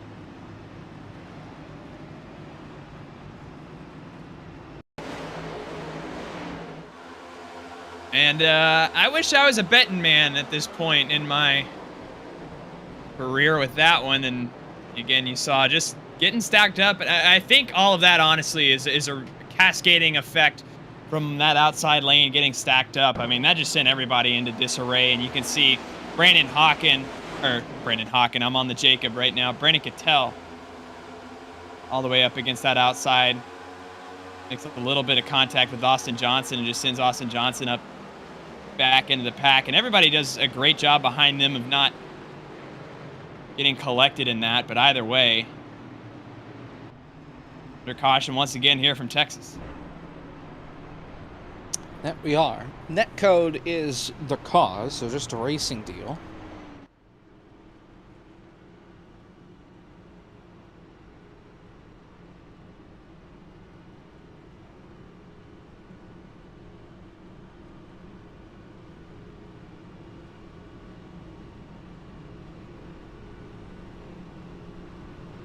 I appreciate Sean Butler for spreading fake news. Yeah, misinformation. That the Panthers are dumb enough to sign Cam Newton to a 5-year, $255 million contract. Come on, Sean, get it together. Dude, imagine the scenes if they would have traded up to #1 just to sign Cam Newton to a mega extension. And then win 3 games. Maybe 2. Michael Guest is your leader. We're under caution once again at Texas. We'll step aside. 39 to go. We're back after this.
We're back. We're racing. No, we're not. We're under caution. Here from Texas. This is our 6th caution flag of the night. It's Michael Guest, your race leader. And you know what I'm excited for? This race stand? Maybe. But it's coming up at the end of April, toward the middle end of April. What's that? That would be the revival that is FTF1. Oh, yeah, that's going to be exciting. Friday nights, right? Since those open wheel cars that we are so familiar with are not allowed to be mentioned of in this format, we are moving to the IR01. And that will be the name of the game for FTF1 this year. It will start toward the end of April. They're going to do, and this is all released in the Discord, by the way, so if you're familiar to FTF, you want to sign up, you still can, plenty of time. April 21st, they're going to do a Michigan 500. Qualifying is Friday. The race is Saturday. Both of those 9 o'clock p.m. Eastern starts. The following week, Pocono. 400 miles of Pocono. Yippee. Then Phoenix. The following Friday, it's at 9:30. Then Spa. Then they have off the rest of May. They come back in June. Texas, Le Mans, which is it's going to be 24 laps, not an endurance race. A road course, which still has yet to be determined. Another off week before they go to Chicagoland. That should be fun at the end of June. And then while the FTF side has off, we'll be doing the Rectangle 500. The Rectangle 500 is back. Instead of doing it before the new year, though, we're going to be doing it in the middle of the year. By the way, I was on replay in sim and had no idea we were back to green. So we're back to green. They are 4 wide going into turn number 3. I was wondering, we were getting hung crazy. in the middle, and Chris Wetz, oh my gosh, back here. He was 14th. He's now back outside the top 20. Old tires, not his friend. He continues to slip his way back in that 71. Meanwhile, 35 to go. Guest is scooting away out in front, but behind him it is I-95. AJ Green's going to wipe him out. Into Kwame Scott. Justice into the wall. Back down the racetrack. Oh, no. Gets Malillo. Gets Cosman. Gets Cattell. Caution number 7. And it started with AJ Green getting loose on the bottom off turn number 2. And again, I mean, we have a tendency of getting stacked up here on these restarts, and it just groups everybody together. You're going to see AJ Green with Lawson Peel right underneath him. That car, just the back end going to step out on him just a little bit, and Lawson Peel is right there. And just a slight bit of overcorrection there. Gets him up into Kwame Scott, back up in front of the field. Brandon Hawken was there with no room to go. Derek Justice was involved in that. Tagged the outside wall, then slid back down in front of the field and collected Brandon Cattell. You'll get another view of it right here, the AJ Green. You can see Derek Justice right here, bam, right in front of Brandon Cattell. Brandon Cattell does a great job of not getting collected that any further, but did make slight contact. You see Cosman right there as well. Yeah, that's Cattell up by the outside wall. It was, Justice would have been okay. Just a little bit of damage on the right front, but the problem is at the angle he hit the wall, it bounced him back down the racetrack, back toward the rest of the traffic, on board with Cattell. Nowhere to go. And that's Cattell's second accident of the night. Meatballs for him, as well as Corey Carpenter, but Carpenter's been down there for a while with the damage that he has. So, caution number 7. Seth Noel is now your race leader. After a good amount of cars decided to come onto pit road, he did not.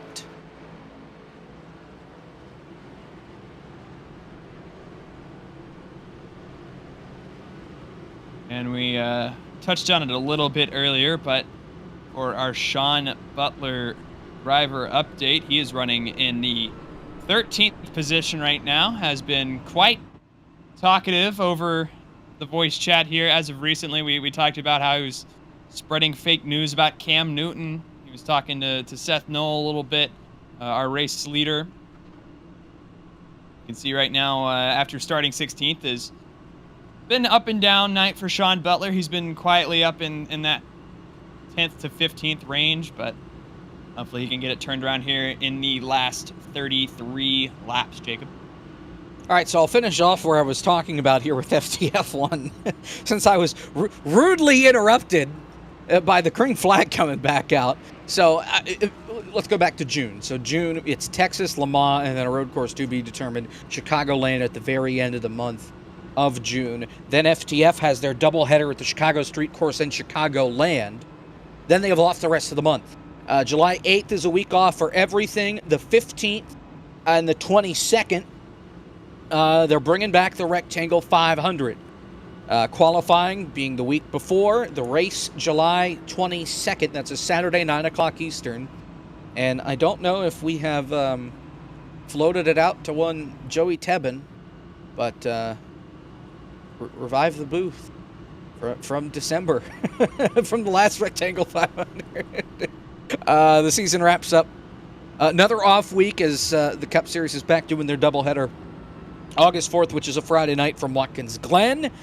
Classic with the boot. So no chicane, but they do get the boot in there.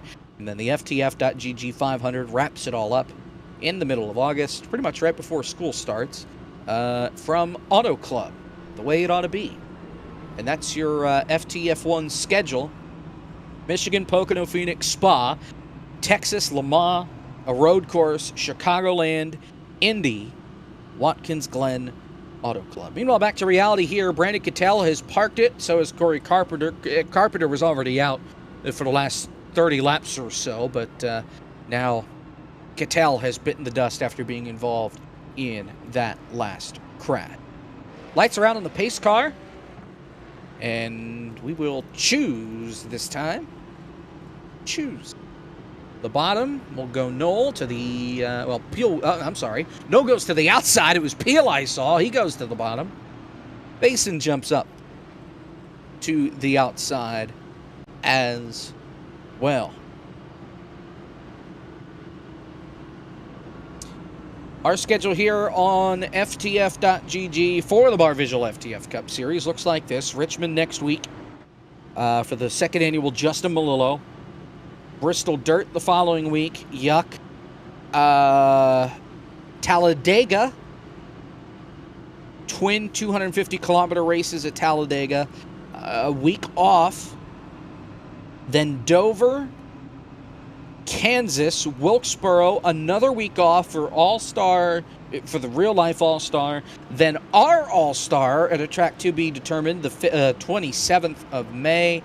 Then into June, Gateway, Road America, the World 600, Nashville. And then we end pretty much the first half of the year with the Chicago doubleheader, the street course on Saturday, the Chicagoland, the FTF Animation Domination 400 on Sunday, and then we have off for the rest of the month. Green flag is in the air, 30 to go, a great launch from Knoll. We're back to turn one. Big launch from Knoll, big move from Kevin. He gets down in front of David Brown. Up inside the top four five. Wide. Again, Nate Stewart, Malik Ray, Zwack in the thick of it. Goodness gracious, they kept it straight, but I see 4 wide at this racetrack, and I start to get a little nervous. Yeah, for good reason here. Hamilton Agabuzzi slams the wall out of turn number 4 to Blake Reynolds outside. Lucky they weren't 4 wide anymore, or else that would have been our 8th caution of the day. Oh, Frisch gets hit by David O'Brown. Can he save it? Yes, he can. Holy cow, Michael P. Frisch hangs onto the race car, and he should have been dead, and the pack behind him should have been dead as well. There's but still 4 right here. Oh, man, I don't know how they keep getting away with this. Botafuku up the middle. He's got Ray with him. Ray jumps back to the outside, now to the inside. He's going to try and go bottom 4. That's not going to happen. Meanwhile, for the lead, here comes Dylan Basin, who's been the fastest car all night. He's to the inside of Seth Knoll. Lawson Peel's going to follow. And Dylan Basin looking for the lead going into turn 3. And he washes up the racetrack, almost puts Knoll on the wall, slams it down Oh, on and there's trouble. Peel. Nate Stewart is spinning in the back. We have Chris Wetz involved as well. Austin Johnson's in it. And it had potential to be a lot bigger, but even so, Nate Stewart spins off the nose. Nick Miller. Yeah, the inside line checked up. Spencer Ray got loose on the bottom, it looks like. Stewart ran into him, had to lift. Nick Miller ran Nate Stewart over, and Stewart gets spun around on the bottom. Here's the replay. There you see the 6 gets loose, the 4 gets into him, checks up, the 19 does not. And round they go. Caution flag number 8. And your leader is Dylan Basin. He was out in front at the time of the caution.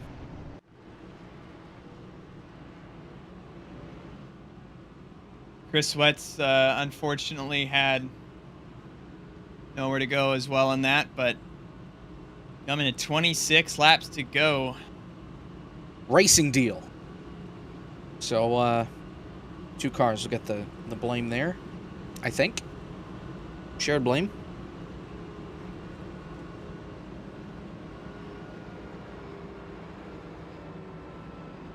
How about your Eagles, Jacob? What about them? The fact that they're going to go win another championship? Well, I don't know. They signed Terrell Edmonds, I think I saw, Yeah. to replace Chauncey Gardner-Johnson. It's all right. They got James Bradbury. They've got Darius Slay, except you can't read an Andy Reid offense. I think they'll be okay. I hope. We'll see. Just need Jalen Hurts to stay healthy. The good news is he's got some help on the offensive line. With Lane Johnson hanging around, he's going to be coming out with a walker for game 1. Jason Kelsey as well. I hope they draft some offensive linemen early. Yeah, I couldn't tell with that Lane Johnson contract if that was like cap magic or... I think it's cat magic, and I think it's I'm staying with the Eagles until I win a ring, and then I'm done. Yeah. Kelsey may be in the same boat as well, and that's kind of what I'm worried about, is they'll go all the way, or they could go all the way, and then the good guys leave, and just like that, it's a done deal.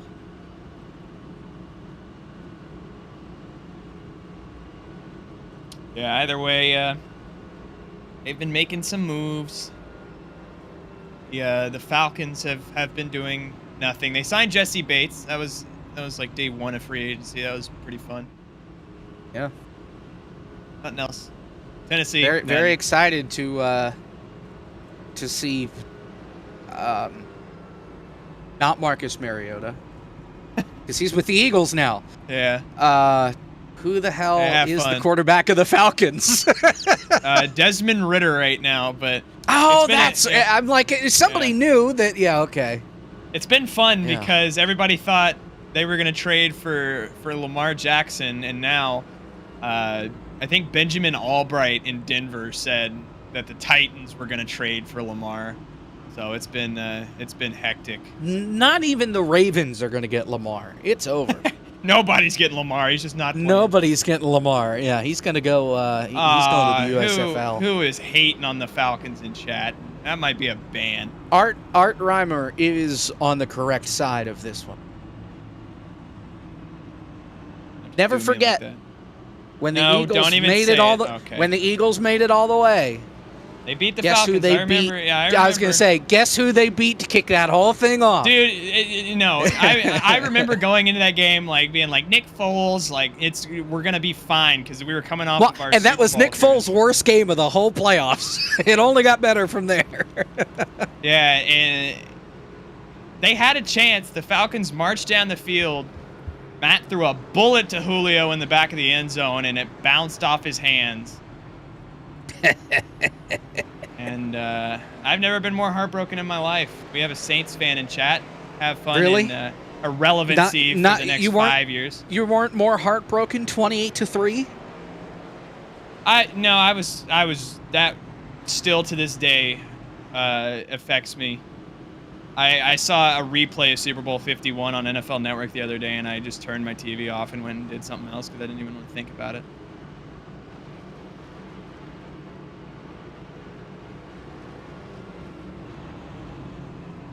Sorry, the big game.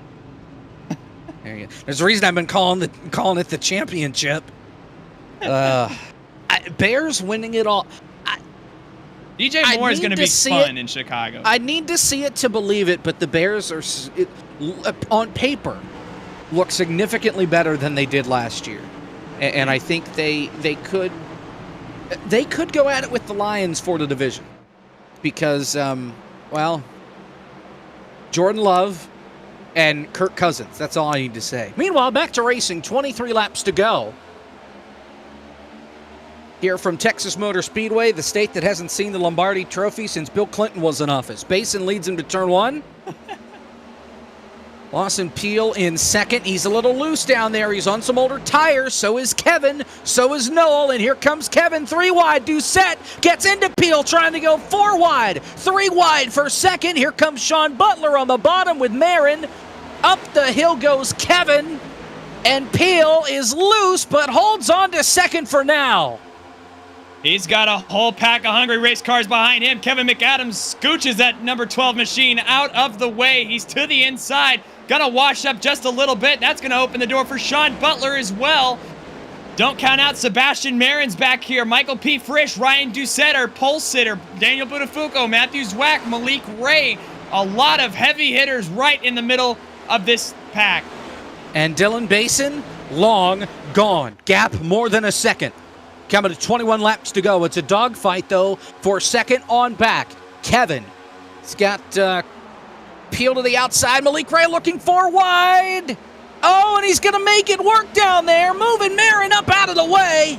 And Malik Ray goes 4 wide into turn number 1 and makes it work. Still 3 wide down there, but Buttafuoco and Frisch still 3 wide. Peel and McAdams still side by side. Oh, Kevin's loose. And here comes Doucette looking up the middle. No, he can't get there, and Sean is all over his back bumper. Great racing at the front, 3 wide through the field as Peel holds on to second. Doucette has third. Kevin's under fire for fourth from Sean, side by side for sixth. Buttafuoco and Seth Noel. Malik Ray is in eighth. Michael Guest is ninth. And another dogfight, 10th on back. You've got Zwack, Frisch, Reynolds, and more. And who did Malik Ray have right behind him when he made it 4 wide on the bottom? None other than Michael Guest. We saw them working together at Daytona. We saw them working together last week at Atlanta. And here they are again. This dynamic duo just does not go away. Either way, Malik Ray back now to the inside underneath Seth Noel, who was the leader just a handful of laps ago. Back up at the front, though, Ryan Doucette taking the battle to Lawson Peel. This for P2. Doucette on the inside line, and he is on the same tires, same lap tires as Basin. The gap is almost 2 seconds. Basin is flying from the rest of the field, and somebody's got to break away and try and chase him down. 18 to go down the backstretch. Doucette clear for second. And, Peel puts the squeeze on Butler going into 3. Meanwhile, side by side behind, Buttafuoco and Kevin. That is for the 5th spot right now. Buttafuoco on the freshest tires out of everybody. He pitted just 16 laps ago.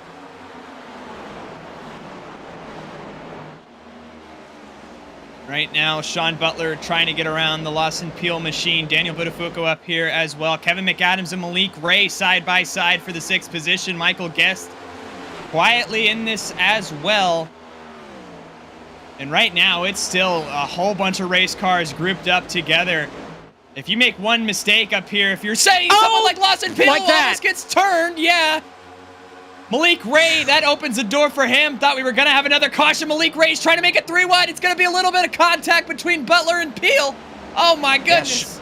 Sean had to slide up the racetrack in order to give Malik the room so he didn't get run over. And here comes Malik Ray, also on fresh tires, just like Buttafuoco. And here he is looking for third, 3 wide on the bottom. Butler in the middle, Lawson Peel up top, almost leaning on each other. Guest is there to try and push Malik Ray home.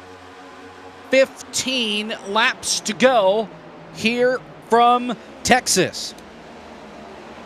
And again, while this all is going on... Oh, man! Buttafuoco gets into Guest and almost took the whole field out. Malik Ray blocking 3 lines at once like he's at a plate track. All of this for third. Jeez Louise. Oh, and Sean Butler hits the there wall. They go. There they go. Kevin and Sean. Into the wall. It's the field. Oh, my goodness. Connor Horn is around. Peel is in this. Up against the outside wall. Akabuze, Seth Noel, Nate Stewart piles in. Austin Johnson. Not the president. Andrew Johnson. Nick Miller involved. I think he just spun trying to avoid. But they got wedged together there. Zwack coming up from the bottom. Sean was already up against the outside wall. And Kevin McAdams, like the Dale Jr. mayonnaise sandwich, the Doritos in the middle, nowhere to go. And the caution back out here at Texas. A hard hit for Peel. Here's the replay. Watch the 7 on the bottom. Just comes up, nowhere to go. Look at the room on the bottom of the racetrack. And they just pushed it a little too hard. Hard hit for Peel. That gets Connor Horn around. Lots of drivers mowing the grass. And, man, you see Nick Miller sliding in at the very end. Akabuze involved.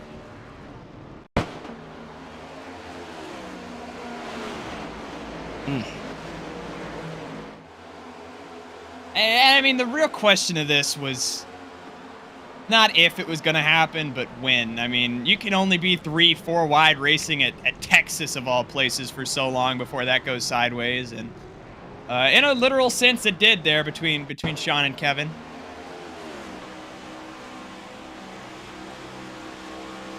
It's right on board, Lawson Peel. Hang on.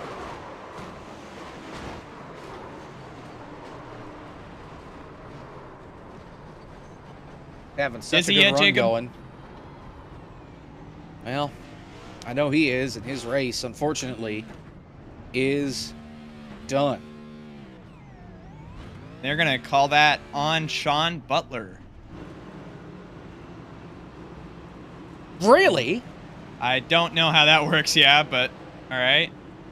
They're going to call that on Sean, who's already up against the wall. And didn't turn down until after. I'm a bit perplexed by that as well. See, okay, looking at this in slow motion on a tighter shot. Butler's up against the outside wall. McAdams turns dead left to avoid Sean up there. He comes down, tips Zwack around, and then Kevin basically gets ping-ponged. I don't see how that's on Sean other than just being in the worst spot. Now, watch. Kevin's going to turn dead left. There's no contact until there. And that's where the contact sets everything off. I don't see how that's on Sean at all. Obviously, the Abbey makes the call, and this is open to review after the race. But I don't think that's on Sean one bit. There's no way that... I mean, I understand maybe racing deal, if you want to call something like that, but I mean, his hand is forced. He's getting squeezed. He hits that wall. I mean, he literally cannot go any physically higher on the racetrack, whereas you look at Matthew Zwack with an entire lane to himself on the bottom, and then, like, maybe you can call that on Kevin. I don't know. I would call that a split deal between Zwack and Kevin McAdams, but to call that on Sean Butler, of all people, in that situation is just asinine. Sean, what happened? He's dead. Sean Butler. We cannot hear you, unfortunately. And, of course, you're on the racetrack. Something about... He had this issue in pre-race, too, where we couldn't hear him. Yes. The push to talk, yeah.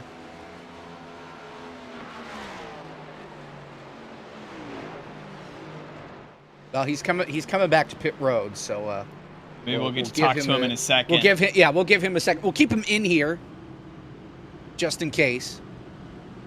And if he gets it figured out, just say something, and then we'll get to talking to you. So nonetheless, here we're still pacing, and we do not have one to green yet. Yeah, we'll see either way here.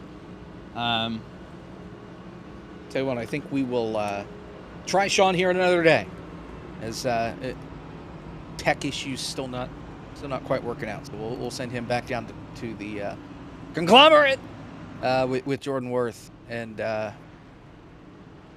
talk with him in a little bit.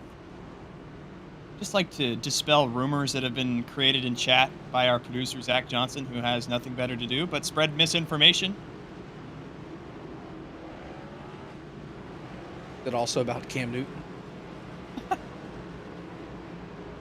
1 to green this time by. We are choose. Choose.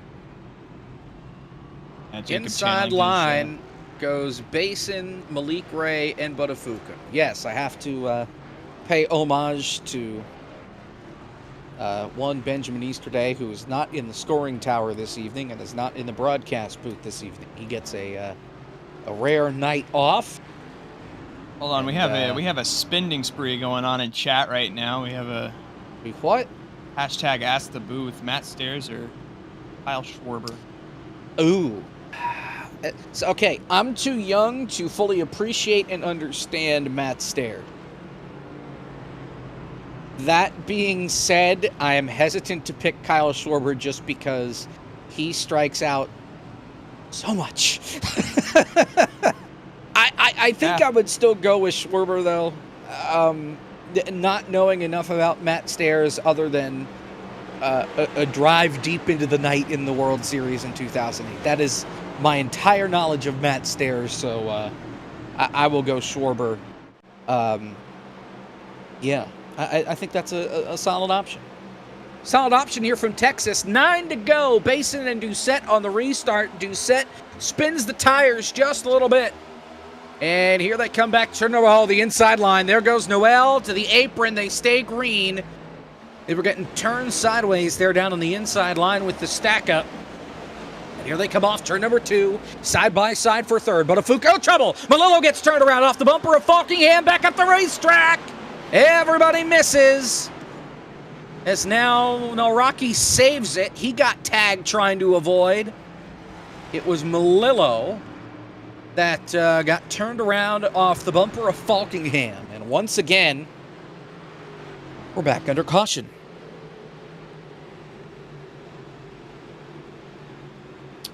And 8 laps to go. Here we're going to find ourselves under what feels like our 11th or 12th caution here of the night. And again, it all stems... Wow. All stems off this restart where everybody gets stacked up. And that's really what's been happening is when they get stacked up on these restarts, you see there's just no room for error between Falkingham and Melillo right there.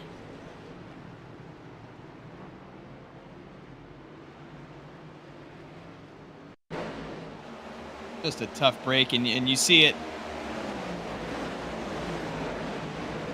from another angle right here. And again, they just get misaligned, and that slightest bit of contact sends both of them around. Everybody does a great job of avoiding it, unlike last caution. Naraki and Austin Johnson, I wanted to say Kevin King, but no, Austin Johnson in the 88.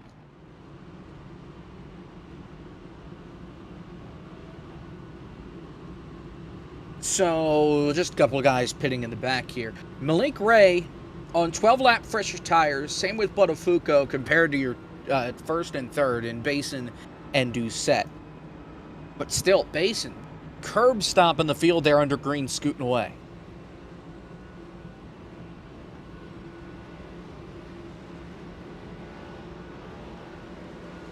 Either way, doesn't feel like it, but only 7 laps to go. We are in the closing stages of this race. I mean, I know you're supposed to be asking the questions around here, Jacob, but who do you have your eye on in terms of coming home with a checkered flag here I see no reason to believe that Dylan Basin cannot win this race. He has been the fastest car all night long, and unless there is contact, I'm not doubting Malik Ray's ability to pass him. I'm just doubting the fact that Dylan Basin, or I'm doubting the fact rather that Malik Ray is just not fast as Dylan Basin is. Basin has been the class of the field since the drop of the green flag. He started third. He's been at the front all race long. Won the first 2 stages. He's led the most laps. The only reason he fell back to 20th was because of the pit cycle. All signs point 0.04, and unless he gets turned, I don't see a way that Toyota's going to the front here and winning this race. Very fair. I was also going to put my my vote in for the 04 machine, I guess, just to play a different card here. I mean, Ryan Doucette was the pole sitter, did have a fair amount of short-term speed, and if we get an opportunity here where, maybe we don't wreck immediately off the restart, maybe Ryan Doucette can have something to say if he starts right behind Dylan Basin and stays within the same zip code of him, which is already an uphill battle, but I digress. I feel like out of the top 5, Ryan Doucette would be in the best position to win if you are someone not named Dylan Basin here at Texas Motor Speedway.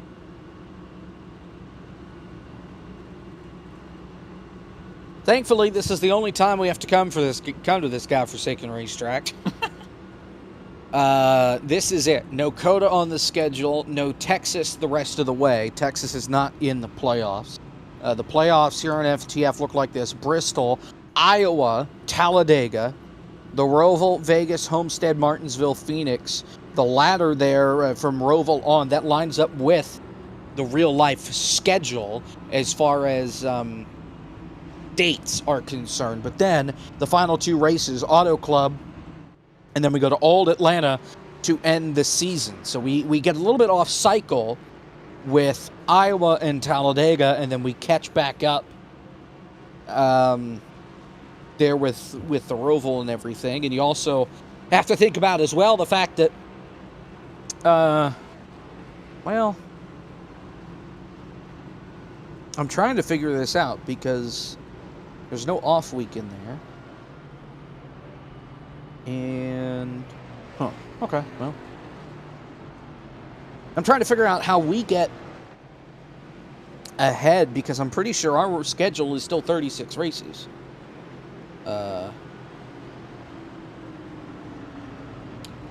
Something somewhere in there. And it is, so. Yeah, there are the double headers in there, but Daytona is. No, Daytona's before Labor Day, right? Yeah, last week of August. That's where I'm getting confused. Okay, because I see Darlington in there, which is not part of the chase for us or the playoffs, but it is in real life. Darlington is the correct weekend on Labor Day weekend. Daytona is after that for FTF. So I'm thinking Daytona would come after Darlington, but that's not the case. Yep. Since NASCAR has screwed up the schedule so much, I don't know what is when. I just kind of go into Friday and go, oh, that's where they're racing this week. Until we get to Charlotte in May. And then after that, again, I'm still going to be lost until maybe the summer when they get to like Pocono in New Hampshire. But we get a restart with 4 to go. Another caution would send us to eNASCAR overtime. Green flag, Doucette on the outside with a great launch, but a Fuco to the bottom. Wow, he looks 3 wide on base and a big block going into turn number 1. I thought maybe a Carl Edwards moment was in store. Instead, Basin is clear, side by side for second off 2. Ryan Doucette here. He has an opportunity. Malik Ray making a big move on Buttafuoco behind them.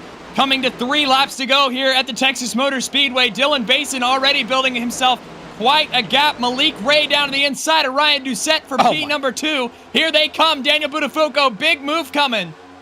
Michael Guest turning right to go straight down the front straightaway. He keeps it pointed in the right direction. Basin leads side by side for second. No longer. Malik Ray clear. He takes over the spot from Doucette. 3 wide further back. Buttafuoco stuck in the middle. Zwack on the outside. Guest on the inside. Buttafuoco clear. Now here comes Zwack. He is clear. That'll lead the 41 of Brian Mercurio stuck up on the outside. Malik Ray now clear of traffic. Only one guy to catch. It's Dylan Basin with 2 to go.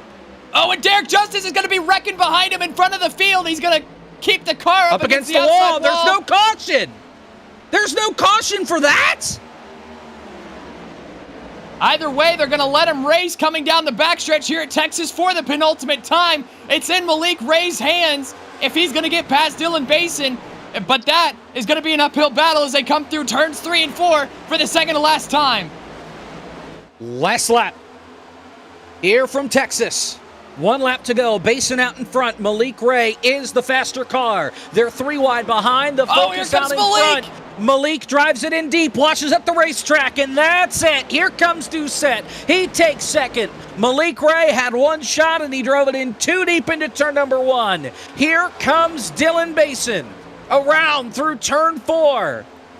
And Dylan Basin comes off the corner. The Lakeland, Florida driver gets his first win on the season. Dylan Basin wins at Texas. What a day for Dylan Basin. Both stages. Qualified 3rd and dominated most of this race. Led the most laps all day. Kept the car out front. Kept it out of trouble. And is going to come home in victory lane. Just an absolutely masterclass dominating win for this 04 machine. And he does a fantastic job.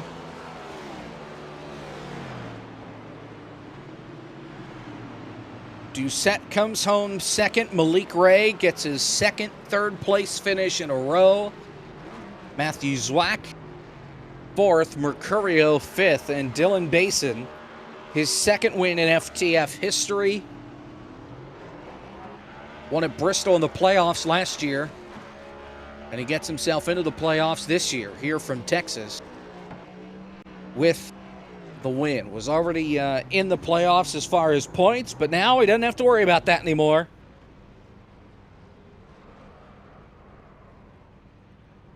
There was a crash in the back coming to the flag, being ruled net code there, the contact. And it might have included Sean and that Dylan. was Sean. Yeah. Yep.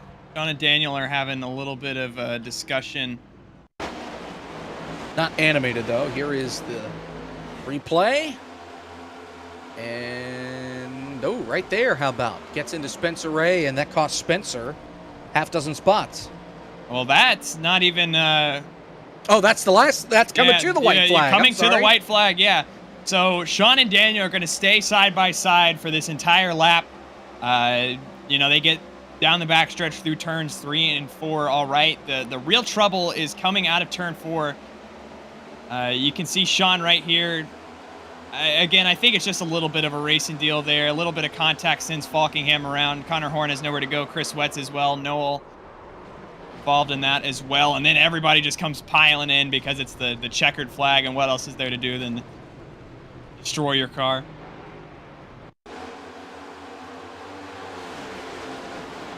Let her look. And again, just a little bit of net code. And Daniel and Sean were talking about it, and all good between those two. Daniel Falkingham goes spinning like a top, and then you see 07 just gets spun directly into him, and everybody flipping across the line, as is tradition here in the Barr Visuals FTF Cup Series. Of course, tradition unlike any other. Here are your results, though. Basin, your winner. Doucette, second. Malik Ray, third. Matthew Zwack, Brian Mercurio, Blake Reynolds, Michael Guest, Daniel Botafuco. Sebastian Marin picks up his first top 10 in the season. Michael P. Frisch rounding out the top 10. And looking back to 11th, Jordan Worth in the number 97. 12th place going to be Cosmonai on SU. Jack Mace in the 13th position. Coming home 14th, Landon Mills. Nick Miller in 15th. Logan Helton in 16th. Brandon Hawken coming home in the 17th position. AJ Green coming home 18th. David Brown in 19th. And Brett Pancari, a quiet night for him. He rounds out your top 20. 21st is Austin Johnson. Sean Butler, 22nd. Kevin, 23rd. Connor Horn, 24th. Ryan Rocky, 25th. Seth Noel, Chris Wetz, Daniel Falkingham, Nate Stewart, Spencer Ray, your top 30. And I'm back even further. Justin Malillo, we saw him involved in a few accidents. Hamilton Akabuize after starting in the 11th position. Derek Justice was involved those last few cautions. He's the last car on the lead lap. Blake Bryant, we saw involved in that last lap incident. He's 1 lap down. Kwame Scott, 8 laps down in 35th. Lawson Peel, 36th. Brandon Cattell, 37th. Liam Sheen, 38th. Parker White, 39th. Wyatt Tinsley rounding out your top 40. Final 4, all these guys out of the race: Carpenter, Cook, Eggert, and Kolonix. Let's talk with our race winner, Dylan Basin. Second career win in FTF, first one this season. And first of all, congratulations, you're in the playoffs. You had a hard charging Malik Ray coming after you there on the last lap. Take us through that final restart. And I knew I had a little bit of a disadvantage on tires. I took 2 tires as well when I pitted, so I was a little loose. I really just had to make sure I had good restarts like I did the reset before that, where I had like a 2-second lead. I knew he was going to sit it in there into turn 1. It was his only shot, so I literally just flat-footed it until he got tight, and then jammed the brakes so I can get rotation again. It worked. Honestly, I'm just glad I survived, because I thought I was going to get followed up. But cooling cycles happened and tires lasted, so I'm glad I got a win early this season. Had to wait for it at the end. Missing the last 2 races just from being busy and kind of sucked. I wanted to be high in points, but this doesn't really matter anymore because I got the win, so we're locked into the playoffs. Locked into the playoffs you are, and does that make the rest of the schedule easier for you, or are you just going to keep going for wins, going for points with the playoffs in mind? What's the focus now looking at the rest of the season? We're still to keep winning, man. I mean, there's no reason I should sit around now to just have 1 win. I want to, dominate. I don't want to sit around. I have to be content with what I have. At least I have 2 seasons in a row I've won, so that's good. I want to have a stat where I keep winning over and over and over again. But we're gonna keep winning, and I just want to thank my spotter in the final restart too. He really helped me out a lot, telling me what to do and what not to do. Dylan, congratulations, and we'll see you next week from Richmond. Best of luck. Yep, Dylan Basin, first win on the season, second of his career, here from Texas Motor Speedway. And there is nobody else here to talk to. So final thoughts, Caleb. Yeah, it was an interesting race here from Texas for sure. I mean, it was really fun for the first 2 stages, watching all that fuel strategy play out. Then once we started wrecking, we just never stopped, and it took us through the final 70 or so laps of that race. And short-term speed after at that point was key. Really fun battles going on those restarts throughout the pack. You saw a bunch of 3 and 4 wide racing. Super fun to sit up here and watch. But either way, we'll now look forward to the next race at Richmond, and even after that at Bristol Dirt, we have an interesting gauntlet of tracks coming up, including the aforementioned Richmond, Bristol. We have Talladega, Dover, Kansas, North Wilkesboro, all within the next 6 or 7 weeks. So an interesting part of the schedule at this point. It's just up to us now to see who comes out on top there. That we will. Winstel, back tomorrow, 8 o'clock Eastern, is when you will be able to see that here on FTF from Atlanta. Road to Pro is at Texas on Thursday. We're back a week from tonight from Richmond. Autobahn wraps up next week, April 3rd from we're at Atlanta. SimCars back in 2 weeks on the 6th from Le Mans. That's all here from Texas Motor Speedway. Dylan Basin, your leader. For Zach Johnson, our producer. Dylan Basin, your winner. Good Lord. It's been a long night. This is what happens when you call a race in Texas. For everybody at FTF, Zach Johnson, our producer, Kayla Huff, and alongside me, I'm Jacob Pitts. Thanks so much for watching. That's all for the Kicking the Tires 400K. Dylan Basin, the winner. We'll see you next week.